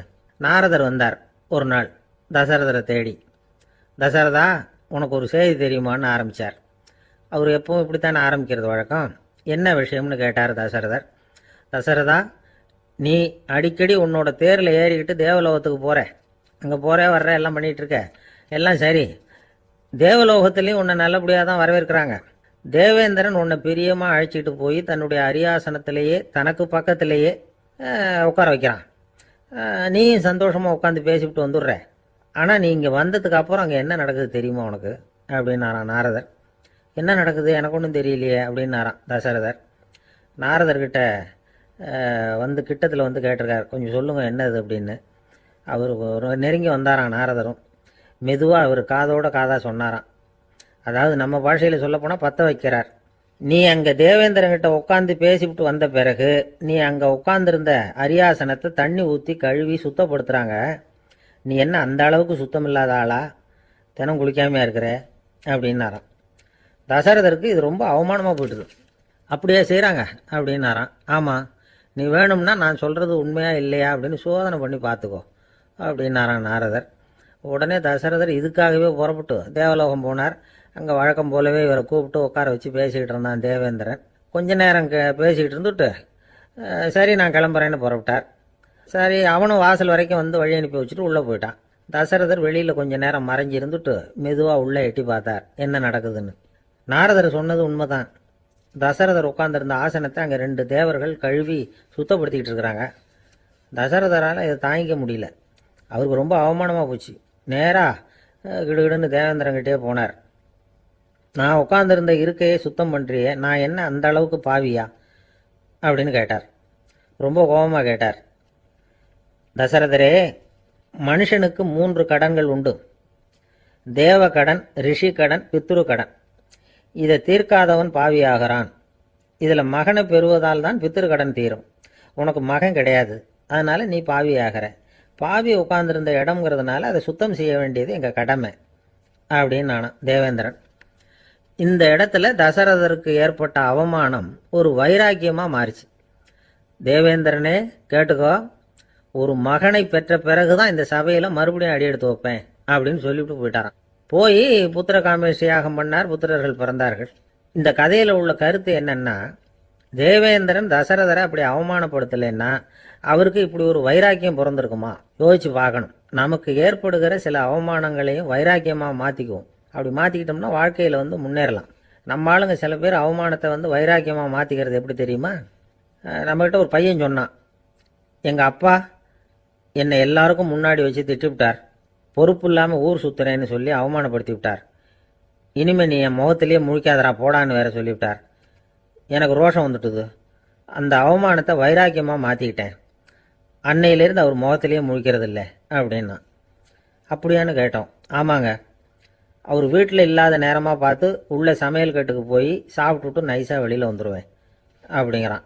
ஒரு ஊரில் ஒரு சித்தர் இருந்தார், சூஃபி சித்தர். அவர் ஞானம் பெற்ற ஒரு சித்தர். ஒரு நாள் அந்த நாட்டு மன்னன் அவரை பார்க்கறதுக்காக வந்தான். என்ன வேணும் உனக்குன்னு கேட்டார்.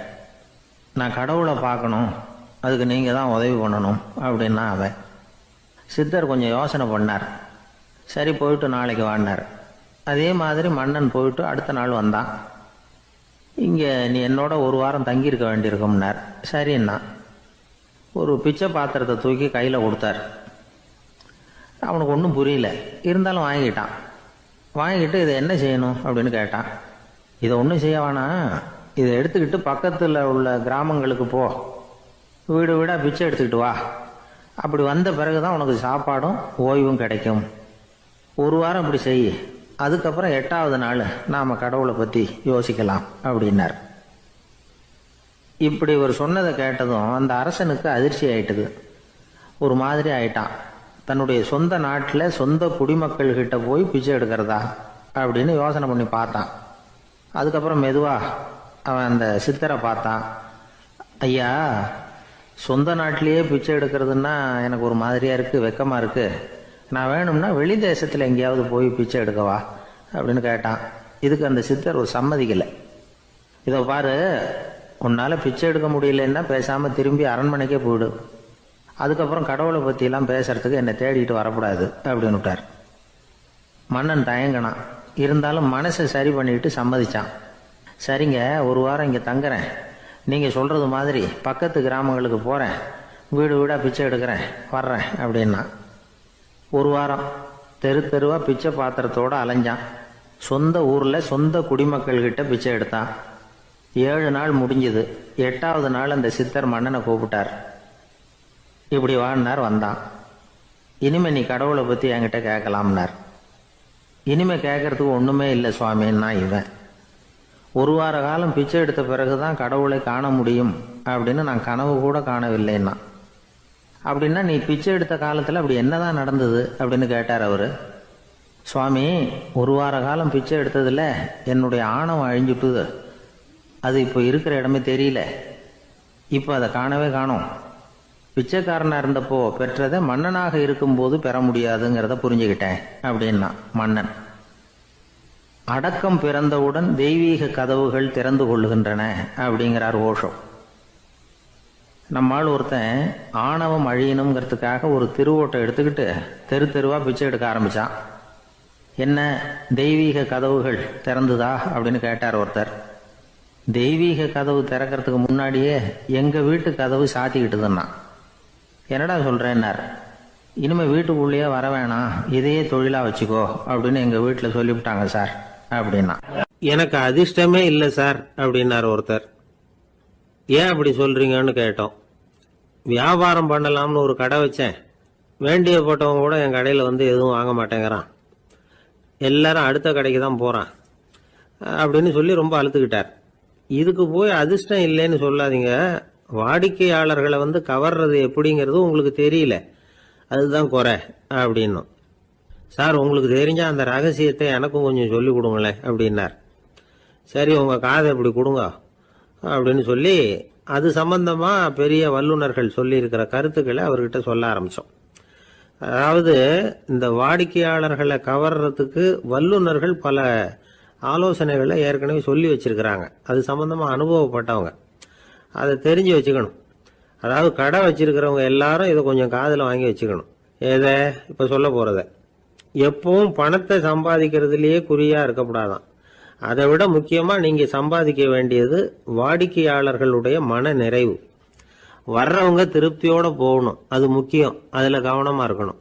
கடைக்கு வர்ற ஒருத்தர் ஏதாவது ஒரு குறை சொல்கிறாருன்னு வச்சுங்க, அதை வந்து அலட்சியப்படுத்தக்கூடாது. ரொம்ப அக்கறையோடு அதை காது கொடுத்து கேட்கணும். அப்படியா சார், அதை நான் அவசியம் கவனிக்கிறேன் அப்படின்னு சொல்லணும். ஒருத்தர் வரார், சார் நேற்றுக்கு உங்கள் கடையில் இதை நான் வாங்கிட்டு போனேன், வீட்டில் இது வேணான்னு சொல்லிவிட்டாங்க, அது திருப்பி கொடுக்கறதுக்காக தான் வந்திருக்கிறேன் அப்படின்னு சொல்லி திருப்பி கொடுக்குறார். உடனே நீங்கள் வந்து முகம் சுளிக்கக்கூடாது, எரிச்சல் படக்கூடாது. வழக்கம் போல் நிதானமாக முகம் அலர்ச்சியோடு அதை திருப்பி வாங்கிக்கணும். இவ்வளவு ரூபாய்க்கு சாமான் வாங்கினா இந்த ஸ்பூன் அன்பளிப்பு, இப்படி ஏதாவது கொடுக்கலாம். பண்டிகை காலங்கள்லேயும் பொருள்கள் வாங்குறவங்களுக்கு இப்படி ஏதாவது பொருத்தமாக ஒரு அன்பளிப்பு கொடுக்கலாம்.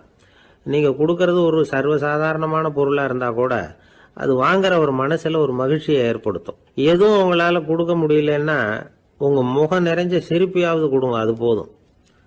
உங்கள் கடையில் இல்லாத ஒரு பொருளை வாடிக்கையாளர் வந்து கேட்குறார், உடனே இல்லைன்னு முகத்தில் அடித்தது மாதிரி சொல்லிடக்கூடாது. கொஞ்சம் உட்காருங்க சார் அப்படின்னு சொல்லி உங்கள் பணியாளர் யாரையாவது அனுப்பி வெளியிலேருந்து வாங்கிட்டு வர சொல்லி அவர்கிட்ட கொடுக்கலாம். சில பேர் உங்கள் கடைக்கு வரும்பொழுது அவங்க வீட்டு குழந்தைகளையும் கூப்பிட்டுக்கிட்டு வர்றாங்கன்னு வைங்க. நீங்கள் என்ன செய்யணும்னா அந்த குழந்தைகளை முதல்ல கவனிக்கணும். அது கண்ணத்தை கிள்ளணும், அதுகிட்ட விளையாடணும், அதுக்கு ஏதாவது மிட்டாய் பிஸ்கட் எதையாவது கொடுத்து அது கவனத்தை கவரணும். அதுக்கப்புறம் பெரியவங்களை கவனிக்கலாம். உங்கள் கடையில் வேலை செய்கிற பணியாளர்கள் சுத்தமாக இருக்கணும், சிரிச்ச முகம், சுறுசுறுப்பு, இது ரெண்டும் அவங்களுக்கு தேவை. அழுது வடிஞ்சிக்கிட்டு இருக்கக்கூடாது. அப்புறம் இன்னொரு விஷயம், அதிகமாக பொருள் வாங்குற ஒருத்தர்கிட்ட அதிக மரியாதையாகவும் குறைச்சலாக பொருள் வாங்குறவர்கிட்ட வேற விதமாகவும் நடந்துக்கக்கூடாது. எல்லாருக்கிட்டையும் சமமாக நடந்துக்கணும். 5 ரூபாய்க்கு வாங்கினாலும் சரி, 500 ரூபாய்க்கு வாங்கினாலும் சரி, அவங்கக்கிட்ட நீங்கள் காட்டுற மரியாதையில் வித்தியாசம் இருக்கக்கூடாது. எல்லாத்துக்கும் மேலே உங்கள் கடையில் ஒரு பொருள் வாங்கினா அது உண்மையானதாக இருக்கும், தரமுள்ளதாக இருக்கும் அப்படிங்கிற நினைப்பு ஜனங்களுக்கு வரணும். அதனால் தரமான பொருளையே நீங்கள் வந்து உங்கள் கடையில் வச்சுருக்கணும். இது வரைக்கும் நான் சொன்னதையெல்லாம் கவனத்தில் வச்சுக்கிட்டு நீங்கள் கடையை ஆரம்பிச்சிங்கன்னா வியாபாரம் பிச்சுக்கிட்டு போகும். அப்படி போகலன்னா அதுக்கப்புறம் கேளுங்க. ஏன்னா இந்த யோசனைகள்லாம் அனுபவப்பட்டவங்க சொல்லியிருக்கிற யோசனைகள். இந்த யோசனைகளில் நீங்கள் எச்சரிக்கையாக இருக்க வேண்டிய ஒரு விஷயம் உண்டு. அது என்னங்கிறதையும் தெரிஞ்சு வச்சுக்கிறது நல்லது. என்னுடைய நண்பர் ஒருத்தர் வந்தார். சார், உங்கள் யோசனையை கேட்டதுனால நான் ஒரு அறை வாங்கினது தான் மிச்சம்னார். என்ன ஆச்சுன்னு கேட்டேன். எங்கள் கடைக்கு ஒரு பெரிய அம்மா குழந்தைய தூக்கிட்டு வந்தாங்க சார்.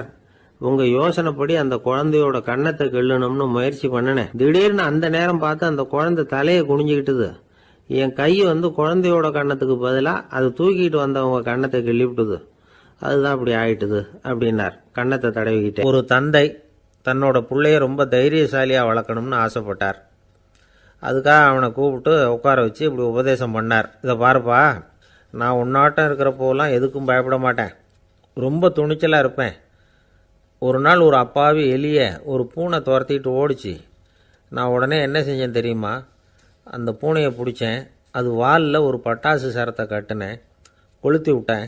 படபடன்னு வெடிக்க ஆரம்பிச்சுட்டுது. அது துள்ளிக்கிட்டு அங்கேயும் இங்கேயும் ஓடி இருக்கு பாரு ஓட்டம், ரொம்ப தமாஷு அப்படின்னார் அப்பா. இப்படி சொல்லிவிட்டு பையனை பார்த்து, இதை கேட்கறதுக்கு உனக்கும் துணிச்சல் வருதா? நான் என்னுடைய செயலை நீ கேட்குறப்போ உனக்கு துணிச்சல் வருதா அப்படின்னு கேட்டார்.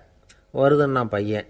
எப்படின்னா அப்படிங்கிற விவரத்தையும் சொன்னான் அவன். அதாவது எலியை விரட்டினத்துக்காக பூனை வாலில் பட்டாசு கொளுத்துனீங்க நீங்கள், பூனையை விரட்டினத்துக்காக உங்கள் கழுத்தில் பட்டாசு சரத்தை மாட்டினா என்னென்னு தோணுது எனக்கு அப்படின்னு நான் பையன். பையனோட துணிச்சல் அப்பாவையே நடுங்க வச்சுட்டுது. அது சரி, ஒரு அப்பா பிள்ளைக்கு இப்படியா உபதேசம் பண்ணுறது? எல்லாருக்கிட்டையும் அன்பாக பழகிறது எப்படி அப்படின்னு சொல்லி கொடுக்கணும். பிஞ்சு உள்ளங்களில் நஞ்சை தூவலாமா? ஒரு நாள் விநாயகர் ஒரு பூனையோடு விளையாடிக்கிட்டு இருந்தாராம். அப்படி ஆசையாக விளையாடிக்கிட்டு இருந்தப்ப அவரோட கை நகம் தவறுதெல்லாம் பூனையோட முகத்தில் பட்டுவிட்டு தான். அது ஒரு சின்ன கீறலை உண்டாகி விட்டுது. அப்போ அவர் அதை ஒரு பெருசாக நினைக்கல. கொஞ்ச நேரத்துக்கு அப்புறம் விநாயகர் வீட்டுக்கு வந்தார். அவங்க அம்மா பார்வதி தேவியை பார்த்தார். பார்வதி தேவி கன்னத்தில் விரலால் கீறினது மாதிரி ஒரு அடையாளம் இருந்தது. விநாயகருக்கு அதிர்ச்சி, ஆச்சரியம். நம்ம அம்மா இந்த உலகத்துக்கே தாயார். அப்பேற்பட்ட அவங்க முகத்திலேயே கீறலை உண்டாக்கக்கூடியவங்க யாராக இருக்க முடியும் அப்படின்னு யோசனை பண்ணார். தாயே, உன்னுடைய கன்னத்தில் இந்த வடு எப்படிம்மா ஏற்பட்டதுன்னு கேட்டார். குழந்தாய், இது நீ செஞ்ச காரியம்தான்ப்பா. உன்னுடைய கை நகம் கீறினதுனால ஏற்பட்ட வடு தான் இது அப்படின்னாங்க அவங்க. விநாயகர் திடுக்கிட்டு போட்டார். எப்படிம்மா அது? நான் எந்த காலத்துலேயும் ஒன்று அப்படி கீறினதாக எனக்கு நினைவு இல்லையே அப்படின்னார். இன்னைக்கு காலையில் ஒரு பூனையை கீறினதை நீ மறந்துட்டியா அப்படின்னாங்க அந்த அம்மா. விநாயகர் திகைச்சு போய் நின்னார். பார்வதி தேவி சொன்னாங்க, இதை பார்ப்பா, இந்த உலகத்தில் இருக்கக்கூடிய எல்லா உயிர்கள்லேயும் நான் இருக்கிறேன். நான் தான் இந்த உலகமாக ஆகியிருக்கிறேன். ஆகையினால நீ யாரை துன்புறுத்தினாலும் அது உண்மையிலேயே என்ன துன்புறுத்தினதாக தான் வந்து முடியும் அப்படின்னாங்க. விநாயகர் மனசுக்குள்ளே ஒரு வெளிச்சம் ஏற்பட்டு தான். அதுக்கப்புறம் அவர் யாரையுமே கல்யாணம் பண்ணிக்காததுக்கு அதுதான் காரணமாக. இந்த உலகத்தில் எல்லாரையும், இங்கே இருக்கிற எல்லாத்தையும் தாயின் வடிவமாக அவர் பார்க்க ஆரம்பிச்சிட்டாராம். குருதேவர் ராமகிருஷ்ணர் இந்த கதையை எடுத்து சொல்லியிருக்கிறார்.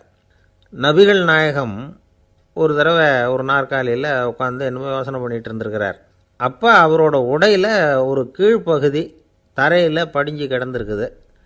அங்கே விளையாடிக்கிட்டு இருந்த ஒரு பூனை அது மேலே வந்து படுத்து தூங்கி போச்சு. தொழுகை செய்ய வேண்டிய நேரம் வந்துட்டது. நபிகள் நாயகம் எழுந்திருக்க பார்த்தார். அப்போ தான் பூனை தன்னோட உடை மேலே படுத்து தூங்கிட்டு இருக்கிறது கண்ணில் படுது. பூனையோட தூக்கத்தை கலைக்க விரும்பல அவர். தன்னுடைய சகோதரியை கூப்பிட்டார். ஒரு கத்திரிக்கோல் எடுத்துகிட்டு வர சொன்னார். பூனை படுத்திருந்த உடைப்பகுதி மட்டும் இருக்குல்ல, அதை மட்டும் அதோட கத்திரிச்சு விட்டுட்டு அதுக்கப்புறம் அவர் எழுந்திரிச்சு தொழுகைக்கு போனாராம். அதாவது பிற உயிர்கள்கிட்ட எப்படி அன்பு காட்டணுங்கிறத பெரியவங்க எவ்வளவோ விதத்தில் நமக்கு எடுத்து காட்டியிருக்கிறாங்க. இருந்தாலும் எத்தனை பேர் மனசில் அதெல்லாம் உரைச்சிருக்குது? நாமளும் நம்ம ட்ரெஸ்ஸு மேலே ஒரு பூனை படுத்திருந்தா ஒரு கத்திரிக்கோலை தான் தேடுவோம், எடுத்துகிட்டு வர சொல்லுவோம். துணியை வெட்டுறதுக்கு பதிலாக இல்லை அதோட வாழை வெட்டினா என்ன அப்படின்னு தோணும். ஒரு ஆள் ரொம்ப பிரியமாக ஒரு பூனையை ஆற்றுல குளிப்பாட்டிகிட்டு இருந்தானா. எப்படி? அந்த பூனையை ஆற்று தண்ணியில் அமுக்கி அமுக்கி குளிப்பாட்டிகிட்டு இருக்கிறான். அந்த வழியாக போன பெரியவர் ஒருத்தர் இதை பார்த்தார். இதை பார்ப்பா, பூனையை அது மாதிரி ஆற்று தண்ணியில் அமுக்கி குளிப்பாட்டாத, மூச்சு திணறி செத்து போடும் அப்படின்னு அட்வைஸ் பண்ணார். நீ போய் அவன் வேலையை பார்த்துக்கிட்டு, எனக்கு எல்லாம் தெரியும்னா இவன். சரின்னு அவர் போயிட்டார். கொஞ்ச நேரம் கழித்து அவரே அந்த வழியாக திரும்பி வந்துக்கிட்டு இருந்தார். ஆற்றுல பூனையை குளிப்பாட்டிக்கிட்டு இருந்தவன் அழுதுகிட்டு உட்காந்துருக்கிறான். பக்கத்தில் அந்த பூனை செத்து கிடக்குது. இதை பார்த்தார் பெரியவர். நான் தான் அப்போவே சொன்னேனே அந்த பூனையை ஆற்றுல நினைக்காதேன்னு, அதை கேட்டிருந்தா இப்படி ஆயிருக்குமா அப்படின்னார். அந்த ஆள் கோபமாக இவரை முறைச்சி பார்த்தான். அட போய்யா, இந்த பூனை ஆற்றுல குளித்ததுனால ஒன்றும் செத்து போகல, குளித்ததுக்கப்புறம் அதோட உடம்பு ஈரமாக இருக்குதுன்னு அதை புழிஞ்சேன், அதனால தான் இப்படி ஆயிட்டுது அப்படின்னானா. சாலை ஓரமாக அழுதுகிட்டு உட்காந்துருந்தான். பிச்சை எடுத்து சாப்பிட்ற ஒருத்தன் அந்த பக்கமாக வந்தான். இவனை பார்த்தான். ஏன் அழுதுகிட்டு உட்காந்துருக்கிற, என்னாச்சு உனக்கு அப்படின்னு கேட்டான். அதுக்கு இவன் சொன்னான், என்கிட்ட ஒன்றுமே இல்லை, நான் இந்த உலகத்தில் இருந்து என்ன பிரயோஜனம், அதனால தான் அழுதுகிட்டு இருக்கிறேன் அப்படின்னா. உன்கிட்ட மறைஞ்சிருக்கிற புதையல் என் கண்ணுக்கு நல்லா தெரியுது, அது உனக்கு புரியல, அதனால தான் அழுதுகிட்டு இருக்கிற அப்படின்னா. என்னது புதையல் இருக்குதா, உன் கண்ணுக்கு தெரியுதா அப்படின்னு கேட்டான். ஆமாம் எனக்கு தெரியுது, அந்த புதையலை நீ விற்கிறதுக்கு தயாராக இருக்கிறியா அப்படின்னு கேட்டான் இவன். இதை கேட்டதும் அந்த இளைஞனுக்கு ரொம்ப ஆச்சரியமாக போச்சு. என்னது இப்படி கேட்குறானே அப்படின்னு. என்கிட்ட ஒரு காசு கூட இல்லையே, அப்படி இருக்கிறப்போ புதையல் எங்கேருந்து வந்தது அப்படின்னா.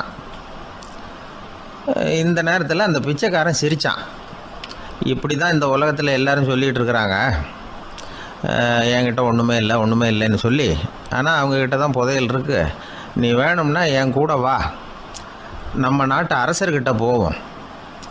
உங்ககிட்ட இருக்கிற புதையலை அவர் நல்ல விலைக்கு எடுத்துக்குவார் அப்படின்னா. அது எப்படி உனக்கு தெரியும்னா, இதுக்கு முன்னாடியும் இது மாதிரி பல பேரை நான் ராஜா கிட்ட அழைச்சிட்டு போயிருக்கிறேன்.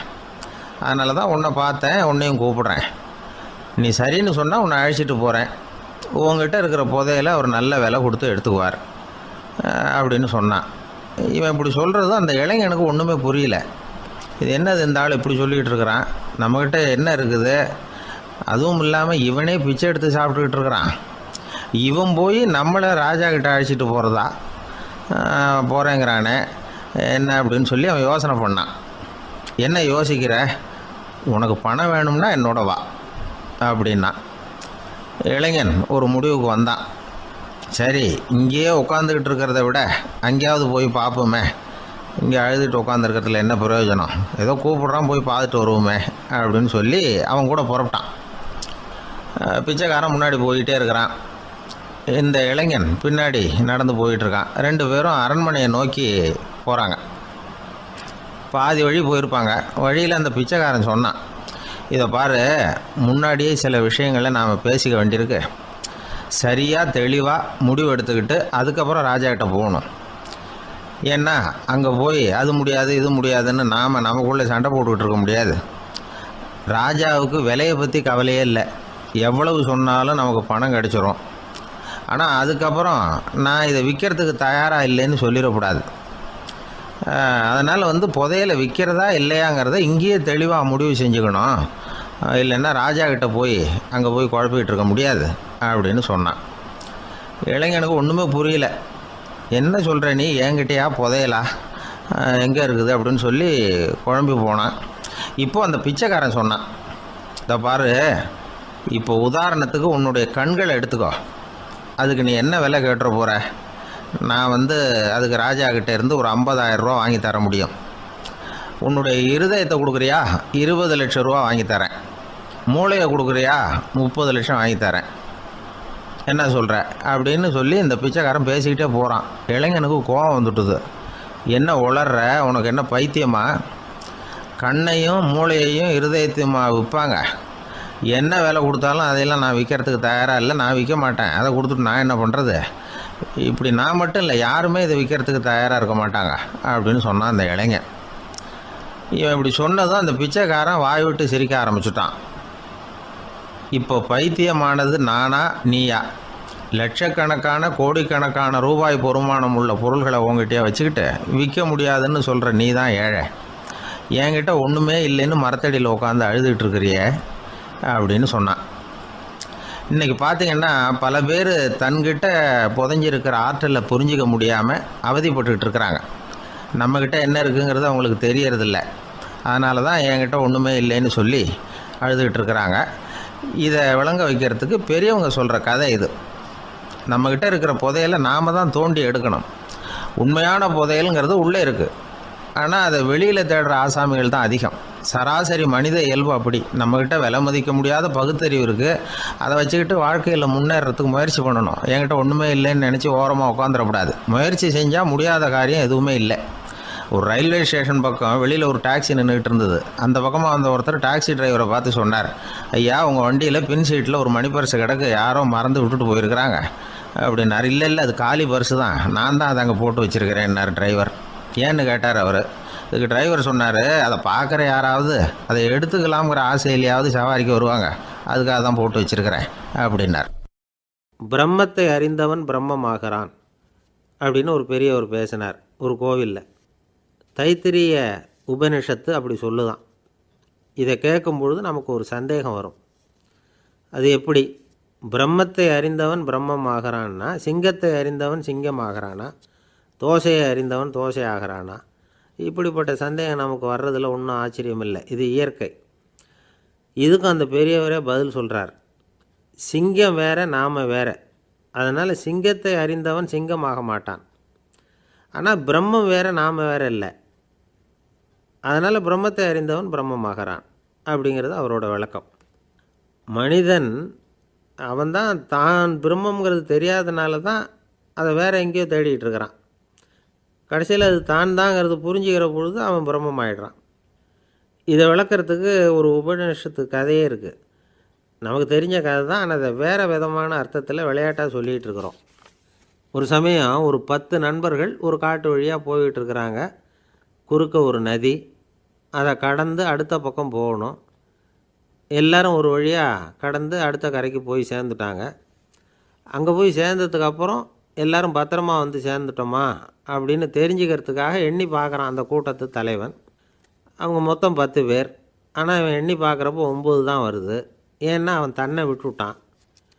எதிரில் நிற்கிறவங்கள மட்டுமே எண்ணுறான். ஐயோ 10வது ஆள் எங்கேங்கிறான், பதறான். சரி நீ இரு, நான் எண்ணி பார்க்குறேன்னு சொல்லிவிட்டு இன்னொருத்தன் வந்து எண்ணுறான். அவனும் தன்னை விட்டுட்டு எண்ணுறான். 9 தான் வருது. எல்லோரும் கொய்யோ முறையோன்னு கத்த ஆரம்பிச்சிட்டாங்க. அந்த சமயத்தில் ஒரு பெரியவர் அந்த பக்கமாக வர்றார். என்ன விஷயம்னு விசாரிக்கிறார். 10வது ஆளை 6 அடிச்சுட்டு போட்டுது அப்படின்னு சொல்லி இவங்க அழறாங்க. சரி அழாதீங்க அப்படின்னு சொல்லி அந்த தலைவனை பார்த்து இப்படி வாங்குறார். வர்றான். இப்போ எனக்கு முன்னாடி ஒரு தரம் எண்ணு பார்க்கலாம்ங்கிறார். 1 2 3ன்னு ஆரம்பித்து 9ல் வந்து முடிக்கிறான். உடனே பெரியவர் நீ தான் அந்த 10வது ஆள் அப்படிங்கிறார். இது உண்மை. நாம தான் அது. நாம தான் நம்மளை வேறு எங்கேயோ தேடிகிட்டு இருக்கிறோம். நாம் எங்கேயோ தேடிகிட்டு இருக்கிறோமே, அந்த பிரம்மம் நாம தான். இப்படி ஒரு பெரிய உண்மையை விளக்கிறதுக்காக தான் அப்படி ஒரு கதை சொல்லப்பட்டது. ஆனால் அதை வந்து நாம் வேறு விதமாக வேடிக்கையாக உபயோகப்படுத்திக்கிட்டு இருக்கிறோம். எப்படி தெரியுமா? ஒரு ஆத்தங்கரையில் ஒரு 10 பேர் முழிச்சுக்கிட்டே நின்றுக்கிட்டு இருந்தாங்களாம். அந்த பக்கமாக வந்த ஒருத்தன் ஏன் இப்படி முழிச்சுக்கிட்டு நிற்கிறீங்கன்னு கேட்டிருக்கிறான். எங்களுக்கு நீச்சல் தெரியாது, நாங்கள்லாம் அடுத்த கரைக்கு போய் சேரணும் அப்படின்னு நாங்களாம். சரி நான் கொண்டுட்டு போய் விட்றேன். எல்லாரும் அக்கறைக்கு போய் சேர்ந்த உடனே ஆளுக்கு ₹1 வீதமாக மொத்தம் ₹10 எனக்கு கொடுக்கணும் அப்படின்ட்டுருக்கான் இவன். சரின்னு ஒத்துக்கிட்டாங்க. இவன் ஒவ்வொருத்தராக கையை பிடிச்சி மெதுவாக ஆற்றுல இறக்கி அழைச்சிட்டு போயிட்டான். 9 பேரை கரை சேர்த்துட்டான். 10வது ஆள் பாதி ஆற்றுல போயிட்டு இருக்கிறப்போ திடீர்னு வெள்ளம் வந்துட்டுது. புடி நழுவி போச்சு. கையை விட்டுட்டான். வெள்ளம் அடிச்சிட்டு போட்டுது. அழைச்சிட்டு வந்தவன் நீச்சல் அடித்து தடுமாறி கரைக்கு வந்து சேர்ந்துட்டான். கரையில் இருந்தவங்களுக்கு இந்த விஷயம் தெரியாது. இருந்தாலும் இவன் உடம்பு பூரா நனைஞ்சி கொஞ்சம் அதிகமாக மூச்சு வாங்க நின்றுக்கிட்டு இருந்தானா, ஏங்க ஏன் இப்படி மூச்சு வாங்குது, என்ன விஷயம் அப்படின்னு கேட்டாங்களாம். அதுக்கு இவன் கொஞ்சமாக அலட்டிக்காமல் சொன்னானா, வேறு ஒன்றும் இல்லை, நீங்கள் கொடுக்க வேண்டிய ₹10ல் ₹1 குறைஞ்சி போச்சு அவ்வளவுதான் அப்படின்னானா. இந்த உலகத்தில் உண்மையாகவே வேதாந்தம் பேசுகிறவங்களும் உண்டு. உள்ளுக்குள்ளே வேறு மாதிரி இருந்துக்கிட்டு வெளியில் வேதாந்தம் பேசுகிறவங்களும் உண்டு. ஒரு ஆள் இருந்தார். அவரும் ஒரு கடை வச்சு வியாபாரம் பண்ணிக்கிட்டு இருந்தார். மகா கஞ்சன். யாருக்கும் எந்த உதவியும் செய்ய மாட்டார். எச்சில் கையென்ன ஈர கையை கூட உதற மாட்டார். அப்படிப்பட்ட மனுஷன். அந்த ஊருக்கு ஒரு முனிவர் வந்துக்கிட்டு இருந்தார். வருஷத்துக்கு ஒரு தடவை வருவார். ஒரு நாள் 2 நாள் இருப்பார், அப்புறம் போயிடுவார். அந்த முனிவர் வர்றப்போலாம் இந்த ஆள் எழுந்திரிச்சு ஓடி போய் அவரை வரவேற்பான். ரொம்ப பெரிய வேதாந்தி மாதிரி அவர்கிட்ட பேசிக்கிட்டு இருப்பான். காயமே இது பொய், வெறும் காற்றடைத்த பையும்மா, தர்மம் தலைகாக்கும்மா. பணம் என்ன சார் பணம், இன்னைக்கு ஒருத்தன் கையில் இருக்கும், நாளைக்கு ஒருத்தன் கையில் இருக்கும், எல்லாம் மாயம். எனக்கு தான் இன்னமும் இந்த சம்சார பந்தத்திலிருந்து விடுபடுறதுக்கு நேரம் வரலேம்மா. அந்த முனிவரும் இந்த ஆள் இப்படி சொல்கிறத கேட்ட உடனே, ஏப்பா அப்படி சொல்கிற, இப்போ கூட நீ சரின்னு சொல்லு, உனக்கு தீட்சை கொடுத்து இதிலேருந்து விடுபடுற ஞானத்தை போதிக்கிறேன் பார். உடனே அந்த ஆள் என்ன சொல்லுவான் தெரியுமா? ஐயோ சாமி, இப்போ அது எப்படிங்க முடியும், பிள்ளைங்கள்லாம் சின்ன சிறுசுங்க, அதுகளுக்கெல்லாம் ஒரு கல்யாணம் காட்சின்னு செஞ்சு கடமையை முடிச்சுட்டா நீங்கள் சொல்கிறபடி செஞ்சு விடலாமா. சரி இன்னும் முனிவர் போயிடுவார். அடுத்த வருஷம் வருவார். இவன் வழக்கம் போல் வேதாந்தம் பேசுவான். சரி தீட்சை கொடுக்குறேன் வா அம்பார். பேரம்பேத்தியை பார்க்கணும், கோர்ட்டில் கேஸ் ஒன்று இருக்குது, அது முடியணும் அப்படின்னு தயங்க ஆரம்பிச்சிருவான். எல்லாம் சொல்லுவான், ஆனால் குடிக்கிறதுக்கு தண்ணி கூட கொடுக்க மாட்டான். ரொம்ப வருஷம் கழித்து மறுபடியும் ஒரு நாள் அந்த ஊருக்கு முனிவர் வந்தார். இவன் கடைக்கும் வந்தார். அப்புறம் அங்கே கல்லாவில் நம்ம ஆள் இல்லை. அவன் புள்ள தான் உட்காந்துருக்கிறான். அப்பாவை போலவே புள்ளையும் எழுந்திரிச்சு ஓடியாந்து முனிவரை வரவேற்றான். அப்பா எங்கன்னு விசாரிச்சார் முனிவர். ஐயோ அதை ஏன் கேட்குறீங்க சாமி, உங்ககிட்ட தீட்சை வாங்கி இந்த சம்சார பந்தத்திலேருந்து விடுதலை பெறணும்னு சொல்லிக்கிட்டே இருப்பார். அது நிறைவேறாமலே போய் சேர்ந்துட்டார். போன மாதம் ஒரு நாள் திடீர்னு நெஞ்சு வலிக்குதுன்னார், அவ்வளோதான் போட்டுன்னு போயிட்டார் அப்படின்னு புலம்புனான் பையன். இதை கேட்டதும் முனிவர் சிரிச்சாரான். அவன் எங்கடா போவான், உன் அப்பா எங்கேயும் போகல, இதோ வாழை ஆட்டிக்கிட்டு உன் காலடியிலே இருந்துகிட்டு இருக்கான் பார் அப்படின்னு சொல்லி அங்கே நின்றுக்கிட்டு இருந்த ஒரு நாயை சுட்டி காட்டினாரான். என்ன சாமி சொல்கிறீங்க அப்படின்னு ஆச்சரியமாக கேட்டிருக்கான் பையன். உடனே முனிவர் அந்த நாயோட தலையில் ஒரு தட்டு தட்டி பேசுகிறா அப்படின்னாரான். உடனே அந்த நாய் வந்து வேதாந்தம் பேச ஆரம்பிச்சுட்டு தான். காயமே இது போய் வெறும் காற்றடைத்த பை அப்படின்னு தான். முனிவர் சொன்னார், அடே இப்போவும் ஒன்றும் கெட்டு போகல. நீ விரும்புனா சொல்லு, உனக்கு தீட்சை கொடுத்து என் பின்னாடியே அழைச்சிட்டு போயிடுறேன். அங்கே அழைச்சிட்டு போய் உனக்கு ஞானத்தை போதிக்கிறேன், வர்றியா அப்படின்னு கேட்டிருக்கார். உடனே அந்த நாய் சொல்லிச்சான், ஐயோ அதை ஏன் கேட்குறீங்க சாமி, நான் உண்ணாமல் தின்னாமல் ஏராளமான சொத்து சேர்த்து வச்சுட்டேன். என் பிள்ளைங்க அதோட பெருமை தெரியாமல் ராத்திரி நேரம்லாம் கதவை திறந்து போட்டுட்டு தூங்கிடுவாங்க. அதனால் இப்படி நாயாக பிறந்து ராத்திரி பகலாக சுற்றி சுற்றி வந்து காவல் காத்துக்கிட்டு கிடக்கிறேன். இப்போ எப்படி சாமி வர முடியும் அப்படின்னு கேட்டுதான். அறியாமையிலேயே சுகம் கண்டு இப்படி இருக்கிற ஆளுங்களுக்கு எப்படி விடுதலை கிடைக்கும், எப்போ விடுதலை கிடைக்கும் அப்படின்னு கேட்குறார் தசாவதானி, திருக்குறள் பேர் ராமையா. அவர் கேட்குறது நியாயம் தானே. இந்த காலத்து பையன் ஒருத்தன் அப்பா கிட்ட சொன்னான், அப்பா இன்னைக்கு நான் 1 ரூபா மிச்சப்படுத்தி விட்டேன் அப்படின்னு. நானும் அப்படியா என்னடா பண்ணேன்னு கேட்டிருக்கார் அப்பா. டவுன் பஸ்ஸில் ஏறாமல் அது பின்னாடியே ஓடியாந்தேன், 1 ரூபா மிச்சம் தானே அப்படின்றான். அட பாவி, ஒரு ஆட்டோ பின்னாடி ஓடியாந்துருந்தா 10 ரூபா மிச்சமாயிருக்குமே, வேஸ்ட் பண்ணிட்டியே அப்படின்னாராம் அந்த அப்பா. ஒருத்தரை பார்த்து உன்னுடைய நண்பர்கள் யார் அப்படின்னு ஒரு கேள்வி கேட்டு பாருங்க, கொஞ்சம் யோசித்து பதில் சொல்லுவாங்க. அவங்கக்கிட்டேயே உன்னுடைய எதிரிகள் யார் அப்படின்னு கேளுங்க, கடகடன்னு ஒப்பிச்சிருவாங்க. நம்ம மனசு இருக்க அது எப்படின்னா, நம்ம நண்பர்களை விட எதிரிகளை அது நல்லா ஞாபகத்தில் வச்சுக்கும். இது ஒரு ஆச்சரியமான உண்மை. உங்களால் நண்பர்களை மறந்துட முடியும், ஆனால் எதிரிகளை மறந்துட முடியாது. இது ஒரு வேடிக்கையான நிலைமை தான். அழகான தருணங்களை நாம் ஏன் மறந்துடுறோம்? இது இயற்கை. ஏன்னா நம்ம மனசு மலர்களை கவனிக்கிறதில்ல, அதில் இருக்கிற முள்ளை தான் கவனிக்குது. தன்னை காயப்படுத்துகிற எதையும் அது உடனே கண்டுகொள்ளுது. ஒரு தெளிந்த சிந்தனை உடைய மனசு மிக அழகாக உள்ள எல்லாத்தையும் கவனிக்கும். அது நன்றியுடன் உணரக்கூடிய எல்லாத்தையும் பார்த்து குறிச்சிக்கும். இப்படிப்பட்டவங்க வாழ்க்கை இயல்பாகவே நல்லா அமையும். அது ரொம்ப அபூர்வம். மனசில் உள்ள ஒரு சிறிய அமைப்பை மாற்றுவதை பொறுத்து தான் இந்த விஷயம் அப்படிங்கிறார் ஓஷோ. ஒரு யூத கோவில் இருந்து தான், அது யூதர்களின் மடமாகவும் இருந்தது. அங்கே ஒரு தலைமை குரு, அவர் ரொம்ப கண்டிப்பானவர். அந்த கோவிலை ஒட்டி ஒரு தோட்டம். ஒரு நாள் காலையில் அந்த தோட்டத்தில் 2 இளம் யூதர்கள் நடந்து போய்கிட்டு இருக்கிறாங்க. காலையில் 1 மணி நேரம், மாலையில் 1 மணி நேரம் அவங்க அந்த தோட்டத்தில் நடக்கிறதுக்கு அனுமதி உண்டு. மற்ற நேரங்களில் அவங்க மத புத்தகங்களை படிக்கணும், பிற விதிமுறைகளை கடைபிடிக்கணும். அந்த 2 பேருமே தொடர்ந்து புகைப்பிடிக்கிற பழக்கம் உள்ளவங்க. ஆனால் கோவில் மடத்தில் இருக்கிறப்போ அவங்க புகைப்பிடிக்க முடியாது, அது கடுமையான குற்றம். சரி, நாம் தோட்டத்தில் இருக்கிறப்போவாவது புகைப்பிடிக்கலாமா அப்படின்னு ஒரு ஆசை அவங்க 2 பேருக்குமே. இருந்தாலும் பயம். இப்படி கேட்டால் மதகுரு என்ன சொல்லுவாரோ அல்லது என்ன செய்வாரோங்கிற பயம். இப்படியே கொஞ்ச நாள் ஆச்சு.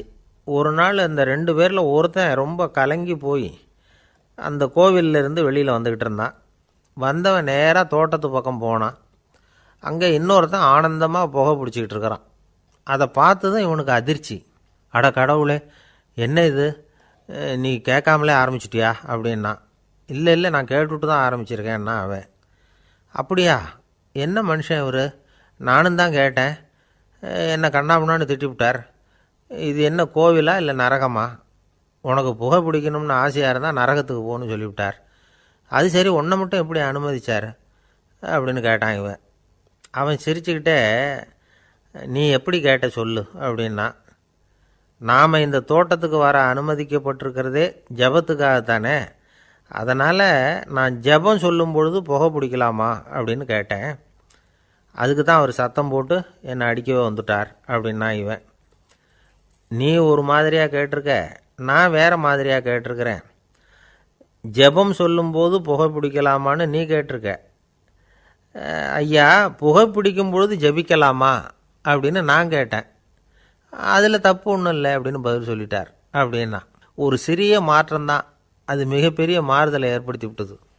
மனசு நல்ல விதமாக சிந்திக்க ஆரம்பிச்சுட்டுதுன்னா மகிழ்ச்சிக்கு பஞ்சம் இல்லை. ஒரு கஞ்சன் ஆற்றுல விழுந்துட்டான், வெள்ளத்தில் தத்தளிச்சிக்கிட்டு இருக்கிறான். கரையில் நின்ன ஒருத்தர், உன் கையை கொண்டா இப்படி பிடிச்சி இழுத்து கரையில் சேர்த்து விடுறேன்னார். எதையும் கொடுத்து பழக்கம் இல்லாத அவன் கையையும் கொடுக்க மாட்டேன்னுட்டான். இவர் பார்த்தார், உன் கையை கொடுன்னு சொல்கிறதுக்கு பதிலாக நான் என் கையை கொடுக்குறேன் பிடிச்சிக்கோ அப்படின்னார். அவன் கப்புன்னு பிடிச்சிக்கிட்டான். ஒரு ஊரில் ஒரு மன்னர் இருந்தார், புத்தி கூர்மை உள்ள ஒரு மன்னர். பொதுவாக மன்னர்களுக்கு சந்தேகம் வந்தால் சபையில் உள்ள சான்றோர்கள்கிட்ட கேட்டு தெரிஞ்சுக்கிறது தானே வழக்கம். ஆனால் இங்கே அப்படி இல்லை. மற்றவங்களுக்கு சந்தேகம் வந்தால் மன்னர்கிட்ட வந்து கேட்டு தெரிஞ்சுக்குவாங்க. அது மாதிரி கேட்டு தெரிஞ்சுக்கிறதுக்காக ஒரு பெரியவர் ஒரு நாள் வந்தார். அவர் கையில் 3 பொம்மைகள் வச்சுருந்தார். 3 ஒரே மாதிரி பொம்மைகள், கொஞ்சம் கூட வித்தியாசம் தெரியல. ஏது இந்த பொம்மைன்னு கேட்டார் மன்னர். எனக்கு வேண்டியப்பட்ட ஒருத்தங்கிட்ட இருந்து இதை வாங்கிட்டு வந்திருக்கிறேன். நான் தான் அவன்கிட்ட இந்த பொம்மையை செஞ்சு கொடுக்கும்படியா கேட்டுக்கிட்டேன். அவன் ரொம்ப புத்திசாலி, அவன் தான் இதை செஞ்சு கொடுத்தான். ஆனால் அதில் ஒரு சிக்கல் அப்படின்னார். என்ன பிரச்சனைன்னு கேட்டிருக்காரு இவர். நான் அவன்கிட்ட கேட்டது 3 விதமான பொம்மைகளாக இருக்கணும்னு கேட்டேன். அவன் என்னடான்னா 3 ஒரே மாதிரியாக செஞ்சு கொடுத்துட்டான் அப்படின்னார். அவன்கிட்டயே கேட்கறது தானே அப்படின்னு இருக்காரு இவர். கேட்டேன், அவன் என்ன சொல்கிறான்னா இது 3 ஒரே மாதிரி பொம்மை கிடையாது, 3 விதம், ஒன்றுக்கு ஒன்று வித்தியாசம் இருக்குது. இந்த 3 பொம்மையும் 3 விதமான நண்பர்களுக்கு உதாரணங்கள் அப்படின்னு சொல்கிறான். எனக்கு ஒன்றும் புரியல, அதுதான் உங்ககிட்ட வந்தேன் அப்படின்னார். சரி, அந்த பொம்மைகளை இப்படி கொடுங்க அப்படின்னு வாங்கினார் மன்னர். எடுத்துக்கிட்டு உள்ளே போனார். கொஞ்ச நேரம் கழித்து வெளியில் வந்தார். அதுக்கப்புறம் சொன்னார், பாருப்பா, அவன் சொன்னது சரிதான், 3 விதம் தான். இது இருக்குது முதல் பொம்மை, இது உத்தமமான நண்பனுக்கு உதாரணம். இந்த 2வது பொம்மை இது மத்தியமமான நண்பனுக்கு உதாரணம். அந்த 3வது பொம்மை இருக்குதே அது மோசமான நண்பனுக்கு உதாரணம். இதை செஞ்சவன் உண்மையிலேயே பெரிய அறிவாளி தான் அப்படின்னாராம். வந்தவருக்கு ஒன்றும் புரியல. பார்த்தா ஒன்றும் வித்தியாசம் தெரியலையே அப்படின்னு அவன் குழம்பி போய் நிற்கிறான். இப்போது அந்த மன்னர் விளக்கம் கொடுக்குறார். அந்த 3 பொம்மையையும் எடுத்து முன்னாடி வச்சார். ஒரு மெல்லிய கம்பியை கையில் எடுத்தார். அந்த முதல் பொம்மை காதில் விட்டார். கொஞ்ச தூரம் உள்ளே போய் அப்படியே நின்றுட்டுது அந்த கம்பி. அப்புறம் 2வது பொம்மை காதில் அந்த கம்பியை விட்டார். அந்த கம்பி என்னாச்சுன்னா அப்படியே அது வாய் வழியாக வெளில வந்தது. 3வது பொம்மை காதில் கம்பியை செலுத்தினார். அது நேராக இன்னொரு காது வழியாக வெளியில் வந்தது. இப்போ இந்த முதல் வகை இருக்குதே, அது மாதிரியான நண்பர்கள் எப்படி தெரியுமா? நம்ம கஷ்டத்தை அவங்கக்கிட்ட சொன்னால் பேசாமல் கேட்டுக்குவாங்க. வெளியில் அதை யாருக்கிட்டையும் சொல்லிகிட்டு இருக்க மாட்டாங்க. வெளியில் தெரியாமல் நமக்கு உதவி பண்ணுவாங்க. செஞ்சுட்டு அதை நான் தான் செஞ்சேன்னு சொல்லிகிட்டு இருக்க மாட்டாங்க. அதுதான் கம்பி ஒரு காது வழியாக போய் உள்ளேயே நின்றுட்டுது. 2வது பொம்மையில் கம்பி என்னாச்சு, ஒரு காது வழியாக போய் வாய் வழியாக வெளியில் வருது. இது மாதிரியான நண்பர்கள்கிட்ட நாம் கஷ்டத்தை சொன்னால் அதை அவங்க 4 பேர்கிட்ட போய் சொல்லி நமக்காக உதவி கேட்பாங்க. நமக்குன்னு கேட்டு வாங்கி அதை நம்மகிட்ட கொண்டுகிட்டு வந்து கொடுப்பாங்க. இவங்க மத்தியமமான நண்பர்கள். 3வது பொம்மையில் ஒரு காது வழியாக செலுத்துகிற கம்பி இன்னொரு காது வழியாக வெளியில் வந்துடுது. இது மாதிரியான நண்பர்கள்கிட்ட நம்ம கஷ்டத்தை சொன்னால் அவங்க காது கொடுத்து கேட்கறது மாதிரி நடிப்பாங்க. அப்படியே இன்னொரு காது வழியாக அதை வெளில விட்டுருவாங்க. அதை பற்றி கவலைப்பட மாட்டாங்க. இதுதான் இந்த பொம்மைகளுக்குள்ளே இருக்கிற வித்தியாசம் அப்படின்னு விளக்கம் கொடுத்தாராம் மன்னர். படிக்கிற பிள்ளைங்கள்லேயும் இது மாதிரி 3 வகை உண்டு. சில பேர் காதால் வாங்கி மனசில் வச்சுக்குவான். சில பேர் காதால் வாங்கி பேனாவால் எழுதி விடுவான். சில பேர் ஒரு காதால் வாங்கி இன்னொரு காதால் வெளியில் விட்டுருவான். ஒரு பையன் வகுப்பில் ஆசிரியர் பாடம் நடத்தும் பொழுது தலையை வேகமாக ஆட்டி ஆட்டி கேட்பானான். ஏன்டா இப்படி தலையை இப்படி ஆட்டுற அப்படின்னு கேட்டிருக்கான் பக்கத்தில் இருந்தவன். தலையை ஆட்டினா தாண்டா ஒரு காது வழியாக உள்ளே போகிறது, இன்னொரு காது வழியாக வெளியில் வேகமாக வெளில போகும் அப்படின்னானா அந்த பையன். ஒரு ஆள் ராமகிருஷ்ணரை தேடி வந்தான். அவன் கையில் 1000 பொற்காசுகள் வச்சுருந்தான். அதை அவர்கிட்ட கொடுத்து இதை ஏற்றுக்கணும் அப்படின்னு ரொம்ப பணிவாக கேட்டுக்கிட்டான். அவர் பார்த்தார், இது எனக்கு தேவையில்லை, ஆனாலும் உன்னுடைய மனசை புண்படுத்துறதுக்கு நான் விரும்பலை, அதனால் நீ கொடுக்குறத வாங்கிக்கிறேன்னார். வாங்கிக்கிட்டார். அப்புறம் கேட்டார், இதை பாரு, இனிமேல் இதெல்லாம் என்னுடையது தானே அப்படின்னார். ஆமாம், அதையெல்லாம் நான் உங்களுக்கே கொடுத்துட்டேன்னா அவன். சரி, இப்போ நீ எனக்காக ஒரு காரியம் பண்ணணும்னார். என்ன செய்யணும்னு சொல்லுங்கன்னா, இந்த நாணயங்களையெல்லாம் எடுத்துக்கிட்டு போய் கங்கை நதியில் எரிஞ்சுட்டு வா அப்படின்னார். இவனுக்கு அதிர்ச்சியாக போச்சு. என்ன பண்ணுறது, இனிமேல் அது முடியாதுன்னு சொல்ல முடியாது. ஏன்னா அந்த நாணயங்களையெல்லாம் அவருக்கே கொடுத்துட்டான். இனிமேல் அதெல்லாம் இவனுடையது இல்லை. பேசாமல் அவ்வளோவே அள்ளிக்கிட்டு ஆத்தங்கரைக்கு போனான். போனவன் ரொம்ப நேரம் திரும்பியே வரல. ராமகிருஷ்ணருக்கு சந்தேகம், என்ன ஆச்சு அந்த மனுஷனுக்கு, காசுகளோடு அந்த கங்கையில் குதிச்சுட்டானா, போகும்பொழுதே ஒரு மாதிரியாக தான் போனான், போய் என்னன்னு பார்த்துட்டு வாங்க அப்படின்னார். அங்கே இருந்த ஒருத்தர் ஓடி போய் பார்த்தார். அவர் போய் பார்க்கும்பொழுது அவன் அங்கேயே இருந்தான். அதுக்கப்புறம் அவர் திரும்பி வந்தார். வந்து விவரத்தை சொன்னார். அதாவது அவன் கங்கை கரையில் உட்காந்துக்கிட்டு ஒவ்வொரு நாணயமாக 1 2ன்னு எண்ணி எண்ணி வீசிக்கிட்டு இருக்கிறான். அவனை சுற்றி ஒரு கும்பல் நின்றுக்கிட்டு அவனை தடுத்துக்கிட்டு இருக்குது அப்படின்னு விவரத்தை சொன்னார் போயிட்டு வந்தவர். இதை கேட்டதும் ராமகிருஷ்ணரே புறப்பட்டு அங்கே போனாராம். என்ன இப்படி பண்ணிகிட்ருக்கிற? நான் உன்னை அந்த நாணயங்களை கங்கையில் வீசி எறிய சொன்னேன், நீ ஏன் அதை எண்ணிக்கிட்டு இருக்கிற அப்படின்னார். பழக்கம்தான் காரணம், நான் ஒவ்வொரு நாளும் ஒவ்வொன்றா சேமித்து வச்சேன், இன்றைக்கி என்கிட்ட நிறைய இருக்குது, உங்களுக்கு ஒரு 1000 நாணயங்களை கொடுக்கணுங்கிறது என்னோடய ஆசை அப்படின்னா. இப்போ ராமகிருஷ்ணர் சொன்னார், ஒரே நேரத்தில் எல்லாத்தையும் சம்பாதிச்சிருந்தா நீ எண்ணுறது பொருத்தமாக இருக்கும். எல்லாத்தையும் இழக்கும்போது ஒவ்வொன்றா எண்ணிக்கிட்டு இழக்கிறதுங்கிறது சரியான செயல் இல்லை. அதனால் ஒரே தடவையாக எல்லாத்தையும் தூக்கி எறிஞ்சிடும் அப்படின்னார். இது இழப்பது அப்படிங்கிற ஒரு உயர்ந்த நிலை. இதை நாம் யதார்த்த வாழ்க்கையில் சம்மந்தப்படுத்தி பார்த்து குழப்பிக்கிட்டு இருக்கக்கூடாது. இழக்கிறேன்னு சொல்லிக்கிட்டு இருக்கிற காசையெல்லாம் ஆற்றுலையும் குளத்துலையும் கொண்டு போய் எறிஞ்சிட்டு வாங்க அப்படின்னு உபதேசம் பண்ணுறதாக யாரும் நினச்சிடக்கூடாது. இதில் நாம் புரிஞ்சிக்க வேண்டியது என்னென்னா, எதையாவது ஒன்றை இன்னொருத்தருக்கு கொடுக்கணும் அப்படின்னு விருப்பப்பட்டால் அதை மனப்பூர்வமாக கொடுத்துடணும். கொடுத்துட்டு அதையே நினச்சிக்கிட்டு இருக்கக்கூடாது. நம்மால் ஒருத்தர் ஒரு 100 ரூபா நோட்டை தன்னுடைய நண்பர் ஒருத்தர்கிட்ட கொடுத்து, இது உனக்கு தான் வச்சுக்கோ அப்படின்னார். அவர் பார்த்தார், இது இனிமேல் எனக்கு தானே சொந்தம் அப்படின்னார். ஆமான்னார் அவர். அப்படின்னா எனக்காக நீ ஒரு உதவி செய்யணும்னார். சொல்லுங்கள் செய்கிறேன்னார் அவர். இந்த 100 ரூபா நோட்டை தீ வச்சு கொளுத்தி விடுன்னார்.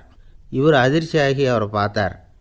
இப்போ அவர் சொன்னார், நீ எனக்கு அன்பாக கொடுத்தது இது, இந்த நோட்டு கள்ள நோட்டுங்கிறது எனக்கு முன்னாடியே தெரியும், சீக்கிரம் கொளுத்தி விடு, அதுதான் நம்ம 2 பேருக்குமே நல்லது அப்படின்னாராம் அவர். ஒரு மாணவனை பார்த்தேன், என்ன தம்பி படிப்புலாம் எப்படி இருக்குது அப்படின்னு விசாரித்தேன். அவன் ரொம்ப அழுத்துக்கிட்டான். நான் நல்லா தான் சார் படிக்கிறேன், இருந்தாலும் புத்தியில் சரியாக ஏற மாட்டேங்குது சார் அப்படின்னா. சரி, இவனும் நம்ம ரகம்தான் அப்படின்னு சொல்லி முடிவு பண்ணிட்டோம். கல்வி கற்கக்கூடிய ஒரு மாணவன் சம்பந்தப்படுற புத்திகள் பல வகை. அதை பற்றி ஒரு பெரியவர் விளக்கி இருக்கிறார். மிருத்து புத்தின்னு ஒன்று இருக்குதான். மிருத்துன்னா மண். மண்ணால் செவுறு கட்டுறோம்ல, மண் சுவரில் ஆணி அடிக்கிறதும் சுலபம், அதை பிடுங்கி எடுக்கிறதும் சுலபம். அது மாதிரி சில பேர் குரு சொல்லி கொடுக்குறத சுலபமாக கேட்டு தெரிஞ்சு வச்சுக்குவாங்க, கொஞ்ச நேரத்தில் சுலபமாக மறந்தும் போயிடுவாங்க. இது மிருத்து புத்தின்னு பேர், மண் புத்தி. தாரு புத்தின்னு ஒன்று உண்டான். தாருன்னா மரம். அதில் பச்சை மரத்தில் ஆணி அடிக்கிறது சுலபம், ஆனால் அதை எடுக்கிறது கஷ்டம். அது மாதிரி ஆசிரியர்கிட்டேருந்து கேட்டதை கவனமாக மனசில் பதிய வச்சுக்கிட்டு அதை மறக்காமல் இருக்கிறது தாரு புத்தி. பட்டை மரமாக இருந்தால் அதில் ஆணி அடிக்கிறதும் கஷ்டம், அடிக்கிற ஆணியும் சீக்கிரம் நழுவிடும். அது மாதிரி கேட்குற விஷயம் மனசில் பதியறதும் கஷ்டம். அப்படியே பதிஞ்சாலும் அது நீடிச்சு இருக்கிறதும் கஷ்டம், கொஞ்ச காலத்தில் மறந்துடும். இன்னொரு வகை புத்தி ஒன்று உண்டு, அதுக்கு பேர் சிலா புத்தின்னு பேர். சிலான்னா கல். ஒரு கருங்கல்லில் 4 துளையை போட்டு ஒரு துளையில் உளியை வச்சு அடித்தா மற்ற துளை வழியாகவும் பிளந்து கல் 2 ஆகிடும். அது மாதிரி சந்தியான இடங்களில் குறிப்பாக ஒரு பொருளை சொன்னால் அதை வச்சுக்கிட்டு மற்றதையும் தெரிஞ்சுக்கிறது, அது சிலா புத்தின்னு பேர். வேணு புத்தின்னா என்ன தெரியுமா? வேணுன்னா மூங்கில். மூங்கில் கணுவில் ஒரு பக்கம் உளியை வச்சு அடித்தா 2 பக்கமும் பிளந்துடும். அது மாதிரி ஒரு செய்தியை கேட்டுக்கிட்டு இருக்கிறப்பவே அதோட முன்பின் தொடர்களையும் தெரிஞ்சுக்கணும், அது வேணு புத்தி. தைல புத்தின்னு ஒன்று உண்டு. தைலம்ங்கிறது எண்ணெய். தண்ணியில் ஒரு துளி எண்ணெயை விட்டால் அது தண்ணி பூரா பரவி போடுதில்ல, அது இப்படி பரவுறது மாதிரி ஆசிரியர் சுருக்கமாக ஒரு கருத்தை சொன்னால் அதை வச்சுக்கிட்டு பூரா விஷயங்களையும் தெரிஞ்சுக்கணும், அது தைல புத்தி. கற்பூர புத்தின்னு ஒன்று கேள்விப்பட்டிருக்கோம். அது எப்படின்னா, கற்பூரம் தீ பட்ட உடனே பிடிச்சிக்கும். ஆசிரியர் சொன்ன உடனே நுண்ணறிவோட பாடங்களை புரிஞ்சுக்கிறது இந்த வகை புத்தி. கரி புத்தின்னு ஒன்று. அது எப்படின்னா, கரியில் நெருப்பை வச்சு விசிறிய பிறகு அதுக்கப்புறம் அது கறி நெருப்பாகும். அது மாதிரி காலம்பரை சாயந்தர வேலைகளில் ஆசிரியர் பாடம் சொல்லி கொடுப்பார், அதை கொண்டு புரிஞ்சுக்கிறது இந்த வகை. கதலித்தண்டு புத்தின்னு ஒன்று சொல்லுவாங்க. கதலிங்கிறது வாழை மரம். வாழைத்தண்டில் தீ வைக்கிறது எவ்வளவு சிரமமோ அவ்வளவு சிரமத்தோடு கல்வி கற்கிறது கதலித்தண்டு புத்தி. இதை தவிர இன்னும் சில வகையான மாணவர்களை கூட அடையாளம் காட்டுறாங்க. ஆசிரியர் சொன்னதில் நல்லது மட்டும் எடுத்துக்கிறவன் அன்னம். ஆசிரியர் கிடைச்ச இடத்துல பாடத்தை கேட்டுக்கிட்டு பிறகு தனியாக உட்காந்து சிந்திக்கிறவன் பசு. பசுமாடு அப்படி தானே, புல் கண்ட இடத்துல மேயும், அதுக்கப்புறம் நிதானமாக அசை போட்டுக்கும். ஆசிரியர் சொன்னதை தவிர வேறு எதையும் சொல்ல முடியாதவன் கிளி. பல இடங்களில் பாடங்கள் கேட்டு கடைசியில் ஒன்றும் புரியாமல் போகிறவன் ஆடு. ஆடு ஒரு செடியில் வயிறார மேயாது, ஒரே செடியில். இக்கரைக்கு அக்கறை பச்சைன்னா அங்கேயும் இங்கேயும் அலைஞ்சிக்கிட்டே இருக்கும். சில பேருக்கு எருமைன்னு பேர். எறும்பு வந்து எப்படின்னா குளத்து நீரை கலக்கி தான் குடிக்கும். அது மாதிரி ஆசிரியர் வந்து மனசை நோக செய்து பயில்கிற மாணவர்கள்லாம் இந்த ரகம். இவ்வளவுலாம் இருந்தாலும் இந்த காலத்து மாணவர்கள்லாம் ஒரு தனி ரகம். ஒரு ஆசிரியர் வகுப்பில் பாடம் நடத்திக்கிட்டு இருந்தார். இலக்கண வகுப்பு. இறந்த காலம், நிகழ்காலம், எதிர்காலம், past tense, present tense, future tense, இதை பற்றிலாம் பாடம் நடத்துகிறார். எல்லாம் சொல்லி கொடுத்துட்டு இப்போ நான் ஒரு வாக்கியம் சொல்லுவேன், அது என்ன காலம் அப்படிங்கிறத நீங்கள் சொல்லணும்னார் ஆசிரியர். சரி, நாங்கள் மாணவர்கள்லாம், நான் நாளைக்கும் பாடம் நடத்தப் போகிறேன், இது என்ன காலம் அப்படின்னு கேட்டார் ஆசிரியர். அதாவது நான் நாளைக்கும் பாடம் நடத்தப் போகிறேன், இந்த வாக்கியம் வந்து என்ன காலம்னு கேட்டார். ஒரு பையன் மெதுவாக எழுந்திரிச்சு சொன்னான், இது எங்கே போதாத காலம் சார் அப்படின்னு சொல்லிவிட்டு உட்காந்துட்டானா. ஏங்க எங்கே போயிட்டு வரீங்க அப்படின்னு கேட்டேன். எனக்கு வேண்டப்பட்ட ஒருத்தரை பார்த்து. ஆஸ்பத்திரிக்குன்னார். எந்த ஆஸ்பத்திரிக்குன்னே? மாட்டு ஆஸ்பத்திரிக்குன்னார். என்ன விஷயம்னே? மாமனாருக்கு உடம்பு சரியில்லை, அதுதான் மாட்டு ஆஸ்பத்திரிக்கு போயிட்டு வரேன்னார். அட பாவி, அதுக்கு அந்த ஆஸ்பத்திரிக்காக போவாங்க அப்படின்னு ஆச்சரியமா. அட அது இல்லைப்பா, முதல்ல எங்கள் குடும்ப டாக்டர் தான் தேடிக்கிட்டு போனேன். அவர் அந்த நேரத்தில் அவர் வளர்க்குற நாய்க்குட்டிக்கு உடம்பு சரியில்லைன்னு சொல்லி அதை தூக்கிக்கிட்டு மாட்டு ஆஸ்பத்திரிக்கு போயிட்டாராம் சொன்னாங்க. அதனால் அங்கே போய் அவரை சந்தித்து விஷயத்தை சொல்லிவிட்டு வர்றேன்னார். அப்புறம் தான் எனக்கு கொஞ்சம் நிம்மதியாக இருந்தது. பொதுவாக நமக்கு தெரிஞ்ச வரையில் டாக்டர்கள் 2 வகை. நமக்கு வைத்தியம் பண்ணுற டாக்டர்கள் ஒரு வகை, நம்மக்கிட்ட இருக்கிற ஆடு மாடு கோழிக்கு வைத்தியம் பண்ணுற டாக்டர்கள் ஒரு வகை. இப்போ தான் எனக்கு தெரியும் இன்னொரு வகையான டாக்டர்களும் உண்டுங்கிறது. அது யாருன்னா பூச்சிகளுக்கு வைத்தியம் பண்ணுற டாக்டர்கள், அதாவது பூச்சி டாக்டர்கள். வெளிநாடுகளில் அப்படிலாம் கூட சில பேர் இருக்கிறாங்க. பிரிட்டனில் யார்க்ஷயர் வட்டாரத்தில் ராதர்ஹாம் அப்படின்னு ஒரு ஊர். அங்கே ஒரு விலங்கியல் மருத்துவர், பேர் டாக்டர் லான்ஸ் ஜெப்சன். அவர் ஆஸ்பத்திரி வாசலில் பார்த்தீங்கன்னா தினமும் நிறைய பேர் நின்றுக்கிட்டு இருப்பாங்க. கையில் கண்ணாடி குடுவை, தகர டப்பா இப்படி ஏதாவது இருக்கும். அதுக்குள்ளே ஏதாவது பூச்சிகள் இருக்கும். அதுக்கு வைத்தியம் பண்ணுறதுக்காக வந்தவங்க தான் அவங்கெல்லாம். சிலந்தி பூச்சி, பல்லி, தேளு, பாம்பு இப்படி ஏதாவது இருக்கும். பொழுதுபோக்காக சில பேர் நாய், பூனை, கிளி, மைனா, புறா இப்படி ஏதாவது வளர்க்குறாங்கல்ல, அது மாதிரி இப்போல்லாம் தேளு, பல்லி, பாம்பு, பூச்சி இதையெல்லாம் வளர்க்க ஆரம்பிச்சிட்டாங்களாம். இது ஒரு புது ஃபேஷன். இப்போ கூண்டுக்குள்ளே டப்பாக்குள்ளே போட்டு வளர்க்குறது, அதுக்கு ஏதாவது நோய் வந்துட்டுதுன்னா வைத்தியம் பண்ணுறதுக்கு டாக்டர்கிட்ட வந்துட வேண்டியது, இப்படி இந்த பழக்கம்லாம் நிறையா வந்துட்டுது. ரத்தம் உறிஞ்சிற அட்டைகள் கூட இவங்ககிட்ட வைத்தியத்துக்கு வருதான். சிலந்திகளில் செங்கால் சிலந்தின்னு ஒரு வகை. மத்திய அமெரிக்க காடுகளில் இது அதிகம். சிலந்திகள்லேயே ரொம்ப விலை உசந்தது இந்த ரகம்தான். கால்களில் சிவப்பு கோடுகள் இருக்கும். இந்த இனம் வந்து இப்போ குறைஞ்சிக்கிட்டே வர்றதுனால சர்வதேச விதிகளின்படி இவற்றின் ஏற்றுமதி இறக்குமதிக்கு தடை விதிக்கப்பட்டிருக்குது. அதனால் இதை வளர்க்குறவங்க வீட்டுக்குள்ளேயே இனவிருத்தி மூலமாக பெருக்கி விற்பனை பண்ணிட்டு வராங்களாம். அந்த வகை சிலந்திகள் தான் இப்போ வைத்தியத்துக்கு அதிகமாக வருதான். சரி, இதுக்கெல்லாம் எப்படி வைத்தியம் பண்ணுறாங்க? முதல்ல அதை வந்து குளிர்பதன பெட்டியின் வழுவழுப்பான சுவரில் விட்ட உடனே அதெல்லாம் மெதுவாக இறங்கி வரும். அப்போ அதன் நோயை கண்டுபிடிக்கிறது சுலபம். அப்புறம் அதுக்கு கிருமிகளை கொல்லக்கூடிய மருந்துகளையோ வலி நிவாரண மருந்துகளையோ கொடுப்பாங்க. கால் உடைஞ்ச சிலந்திகளுக்கு பசையை கொண்டு ஆப்ரேஷன் பண்ணுவாங்க. சில சிலந்திகளுக்கு உடஞ்ச காலை எடுத்துட்டா புதிய கால் வளர்ந்துடும். சிலந்திகளை வந்து மனிதர்கள் கையில் எடுக்கிறப்போ அது பயந்து போய் கீழே குதிக்குது, அதனால் கால் உடஞ்சி விடுது, இல்லைன்னா வயிறு சேதமடையுது. அந்த நிலைமையில் வர்ற சிலந்திகளுக்கு மயக்க மருந்து கொடுத்து ஆப்ரேஷன்லாம் கூட பண்ணுறாங்களாம். பார்த்தீங்களா பூச்சிகளுக்கு வந்த வாழ்வை? நம்ம ஊர்லேயும் வீடுகளில் பூச்சிகள் வளர்க்குறது உண்டு.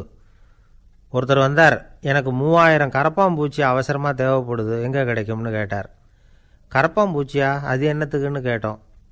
அது வந்து வேறு ஒன்றும் இல்லை, நான் குடியிருக்கிற வாடகை வீட்டை காலி பண்ண போகிறேன். வீட்டு சொந்தக்காரர் என்ன சொல்கிறாருன்னா, இந்த வீட்டுக்கு நான் குடி வந்தப்போ எப்படி இருந்ததோ அதே நிலைமையில் விட்டுட்டு போகணும்னு வீட்டுக்காரர் சொல்லியிருக்கிறார், அதனால தான் கேட்டேன் அப்படின்னார். ஒருத்தர் சிகரெட்டும் கையுமா வந்தார். சார், இந்த புகைப்பிடிக்கிற பழக்கத்தை நிறுத்தி போடணும்னு தான் பார்க்குறேன், முடியலன்னார். புகைப்பிடிக்கிறத நிறுத்துறது ரொம்ப சுலபம் சார் அப்படின்னார் இன்னொருத்தர். எப்படி சொல்கிறீங்கன்னு கேட்டார் அவர். நான் கூட ஏற்கனவே 10 தடவை அந்த பழக்கத்தை நிறுத்தி இருக்கிறேன் சார் அப்படின்னார் இவர். இதிலேருந்து என்ன தெரியுது? புகைப்பழக்கத்தை திடீர்னு விட்டு விடுறதுங்கிறது ரொம்ப கஷ்டம்னு தெரியுது. இருந்தாலும் இது சம்பந்தமான ஆராய்ச்சி, அனுபவம், இது ரெண்டையும் அடிப்படையாக வச்சு சில வழிமுறைகளை சொல்கிறாங்க. அதாவது புகைப்பிடிக்கிறத நிறுத்துறதுக்கு 10 வழிகள் உண்டு அப்படின்னு சொல்கிறாங்க. அது என்னங்கிறது தெரிஞ்சுக்கிட்டா உபயோகப்படுதான்னு பார்க்கலாமே. முதல் கருத்து என்னன்னா, கொஞ்ச நாளைக்கு புகைப்பிடிக்கிற நண்பர்களை விட்டு விலகி இருக்கணும். இதனால் புகைப்பிடிக்கிற ஆசை குறையும். அந்த பழக்கத்தை மறுபடியும் ஆரம்பிக்கப்படாதுங்கிற எண்ணம் உறுதிப்படும். ரெண்டாவது கருத்து, புகைப்பிடிக்கிறதை எதிர்த்து தீவிரமாக பிரச்சாரம் செய்ய ஆரம்பிச்சிடணும். அது அடுத்தவங்களுக்கும் உபயோகப்படும், உங்களுக்கும் உபயோகப்படும். உங்கள் உள்ளுணர்வை அது தூண்டும், உங்களை உறுதி கொள்ள வைக்கும். மூன்றாவது கருத்து என்னன்னா, தினமும் 2 தடவை குளிக்கணும். எப்படி தெரியுமா? முதல்ல வெது வெதுப்பான தண்ணீர், அப்புறம் குளிர்ந்த தண்ணீர், இப்படி மாறி மாறி குளிக்கணுமா. நாலாவது கருத்து, உடற்பயிற்சிகள் செய்யணும். மூச்சு வாங்குற மாதிரியான பயிற்சிகள் ரொம்ப நல்லதான். பிராணாயாமம் அப்படிங்கிற மூச்சு பயிற்சி ரொம்ப நல்லதுங்கிறாங்க. அப்புறம் ஐந்தாவது கருத்து, சாப்பாடு மிதமாக இருக்கணும், சீராக இருக்கணும். பச்சை காய்கறிகள், பழங்கள் சாப்பாட்டில் சேர்த்துக்கலாம். அடிக்கடி கொஞ்சம் கொஞ்சமாக சாப்பிட்டு ரத்தத்தில் சர்க்கரையின் அளவை பராமரிக்கணும். இது நரம்புகளை அமைதிப்படுத்தும். ஆறாவது கருத்து என்னன்னா, ரொம்ப நேரம் பசியோடு இருக்கக்கூடாது. புகைப்பிடிக்கிறத நிறுத்த முயற்சி செய்யும் பொழுது எடை குறைப்பு நடவடிக்கைகளை மேற்கொள்ளக்கூடாது. ஏழாவது கருத்து, காப்பி, தேநீர், மதுபானம், அப்புறம் போதைப் பொருள்கள் கலந்த உணவுகள் இதெல்லாம் வேணாம். புகைப்பிடிக்கிறத அதெல்லாம் ஊக்கப்படுத்தும். கடுகு, மிளகு, அப்புறம் காரமான பொருள்களை தவிர்க்கணும். உப்பு அளவை குறைக்கணும். தினமும் 10 குவளை தண்ணீராவது குடிக்கணும். வெறும் தண்ணி புகைப்பிடிக்கிற ஆவலை தணிக்குதான். எட்டாவது கருத்து, கையில் சிகரெட்டு, புகையில ஏதாவது இருந்தால் உடனே தூக்கி எறிஞ்சிருங்க. அது கையில் இருக்கிற வரைக்கும் புகைப்பிடிக்கிற ஆசை வந்துக்கிட்டே இருக்கும். 9வது கருத்து என்னன்னா, இறை நம்பிக்கை உள்ளவங்க புகைப்பிடிக்கிற எண்ணம் வர்றப்போவெல்லாம் பிரார்த்தனை செய்ய ஆரம்பிச்சுடலாம். 10வது கருத்து, உங்களுக்கு ரொம்பவும் வேண்டியவங்க யாரோ அவங்கக்கிட்ட எல்லாம் நீங்கள் புகைப்பிடிக்கிறத நிறுத்தி விட்டதா சொல்லிவிடுங்க. இந்த 10 வழிகளையும் கடைபிடிக்க ஆரம்பிச்சுட்டா புகைப்பிடிக்கும் பழக்கத்தை நிறுத்தி விடலாம் அப்படின்னு சொல்கிறாங்க அனுபவப்பட்டவங்க. முயற்சி பண்ணி பார்க்கலாம். ஒரு முக்கியமான இடத்துல நின்றுக்கிட்டு இருந்தார் ஒருத்தர். அங்கே இன்னொருத்தர், ஏன் சார் இந்த இடத்துல சிகரெட் பிடிக்கலாமா அப்படின்னு அனுமதி கேட்டார். இந்த இடத்துல சிகரெட் பிடிக்கக்கூடாதுங்க அப்படின்னாரு இவர். நீங்கள் இப்படி சொல்கிறீங்க, ஆனால் இந்த இடத்துல கீழே நிறைய சிகரெட் துண்டுகள் கிடக்குதே, அவங்கெல்லாம் யார்? அவங்கெல்லாம் உங்கள் மாதிரி என்கிட்ட அனுமதி கேட்காதவங்க அப்படின்னாராம் இவர். உலகத்தில் எது எதுக்கும் ஆராய்ச்சி கூடங்கள் இருக்குதுல்ல, அது மாதிரி தூக்கத்தை பற்றி ஆராய்ச்சி பண்ணுறதுக்கு ஒரு ஆராய்ச்சி கூடம் இருக்குது. அப்படி ஆராய்ச்சி பண்ணணும்னா அதுக்கு மூழ்கிக்கிட்டு இருக்கணும்ல. அதனால தான் அந்த ஆராய்ச்சி கூடம் இங்கே இல்லை. அமெரிக்காவில் பாஸ்டன் பல்கலைக்கழக மருத்துவமனையில் அது இருக்குது. அங்கே தூக்கத்தை பற்றி பலவிதமான ஆராய்ச்சிகள் பண்ணிகிட்டு இருக்கிறாங்க. அந்த ஆராய்ச்சி கூடத்தில் இயக்குனராக இருக்கிற ஒரு நிபுணர், அவர் என்ன சொல்கிறார் தெரியுமா? உங்களுக்கு தூக்கம் வரலையா, நீங்கள் நல்லா தூங்கிறதுக்கு தாராளமாக சில யோசனைகளை என்னால் சொல்ல முடியும் அப்படிங்கிறார். யோசனை தானே, காசா பணமாக கேட்டு வச்சுக்கலாமே. உணவு, மனநிலை, தூங்கும் இடத்தோட சூழ்நிலை, படுக்கைக்கு செல்கிறப்போ உள்ள பழக்க வழக்கங்கள், இது காரணமாக ஒருத்தருக்கு தூக்கம் வராமல் போகலாம். தூக்கம் வராததுக்கு இதுதான் காரணம்னா அதையெல்லாம் சுலபமாக கட்டுப்படுத்தலாங்கிறார் அவர். தூக்கத்தை வரவழைக்கக்கூடிய ஒரு நல்ல மருந்து உடற்பயிற்சி. ஆனால் ஒன்று, படுக்க போகிற நேரத்தில் இது மாதிரி உடற்பயிற்சிகள் எல்லாம் செய்யக்கூடாது. கொஞ்சம் முன்னாடி பகல்லையே இந்த பயிற்சிகளை செய்கிறது நல்லது. தூக்கம் வராமல் அவதிப்படுறவங்க பிற்பகல் நேரங்களில் காஃபி, டீ இது மாதிரி பானங்களை சாப்பிடக்கூடாது. மது அருந்துறது கூட தூக்கத்தை பாதிக்கும். வெது வெதுப்பான நீரில் குளிக்கிறது, தியானத்தில் ஈடுபடுறது, ஓய்வாக இருக்கிறது, படுக்கிறது, அதாவது படுக்கிறதுக்கு முன்னாடி ஒரு குவளை பால் சாப்பிட்றது, இதெல்லாம் தூக்கத்தை வரவழைக்கிறது ரொம்ப உதவியாக இருக்கும். இன்னொரு விஷயம் என்னென்னா, தூங்கி ஆகணுமேங்கிற கவலை வேண்டியதில்லை. அப்படி நினச்சி கவலைப்படுறதை விட்டுடணும். தூக்கம் வரலையா, உடனே படுக்கையை விட்டு எழுந்திருக்க வேண்டியது.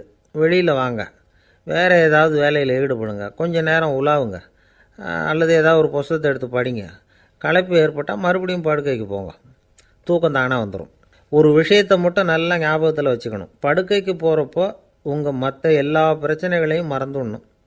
அது எப்படி சார் முடியும்? அந்த நேரம் தானே எல்லா பிரச்சனையும் வரிசையாக ஞாபகத்துக்கு வருது அப்படின்னு நாம் நினைக்கலாம். ஆனால் பழக்கத்தில் அதை நாம் மாற்றிக்க முடியும். கொஞ்சம் முயற்சி பண்ணணும், அவ்வளோதான். இது எல்லாமே ஆராய்ச்சி பண்ணி பார்த்துட்டு அந்த நிபுணர் சொல்கிற கருத்து தான். இன்னொரு விஷயமும் அவர் சொல்கிறார். அது என்னென்னா, உடல் கோளாறு காரணமாக தூக்கம் வராமல் அவதிப்படுறவங்களுக்கெல்லாம் இந்த யோசனைகள் சரியாக வராது அப்படிங்கிறார்.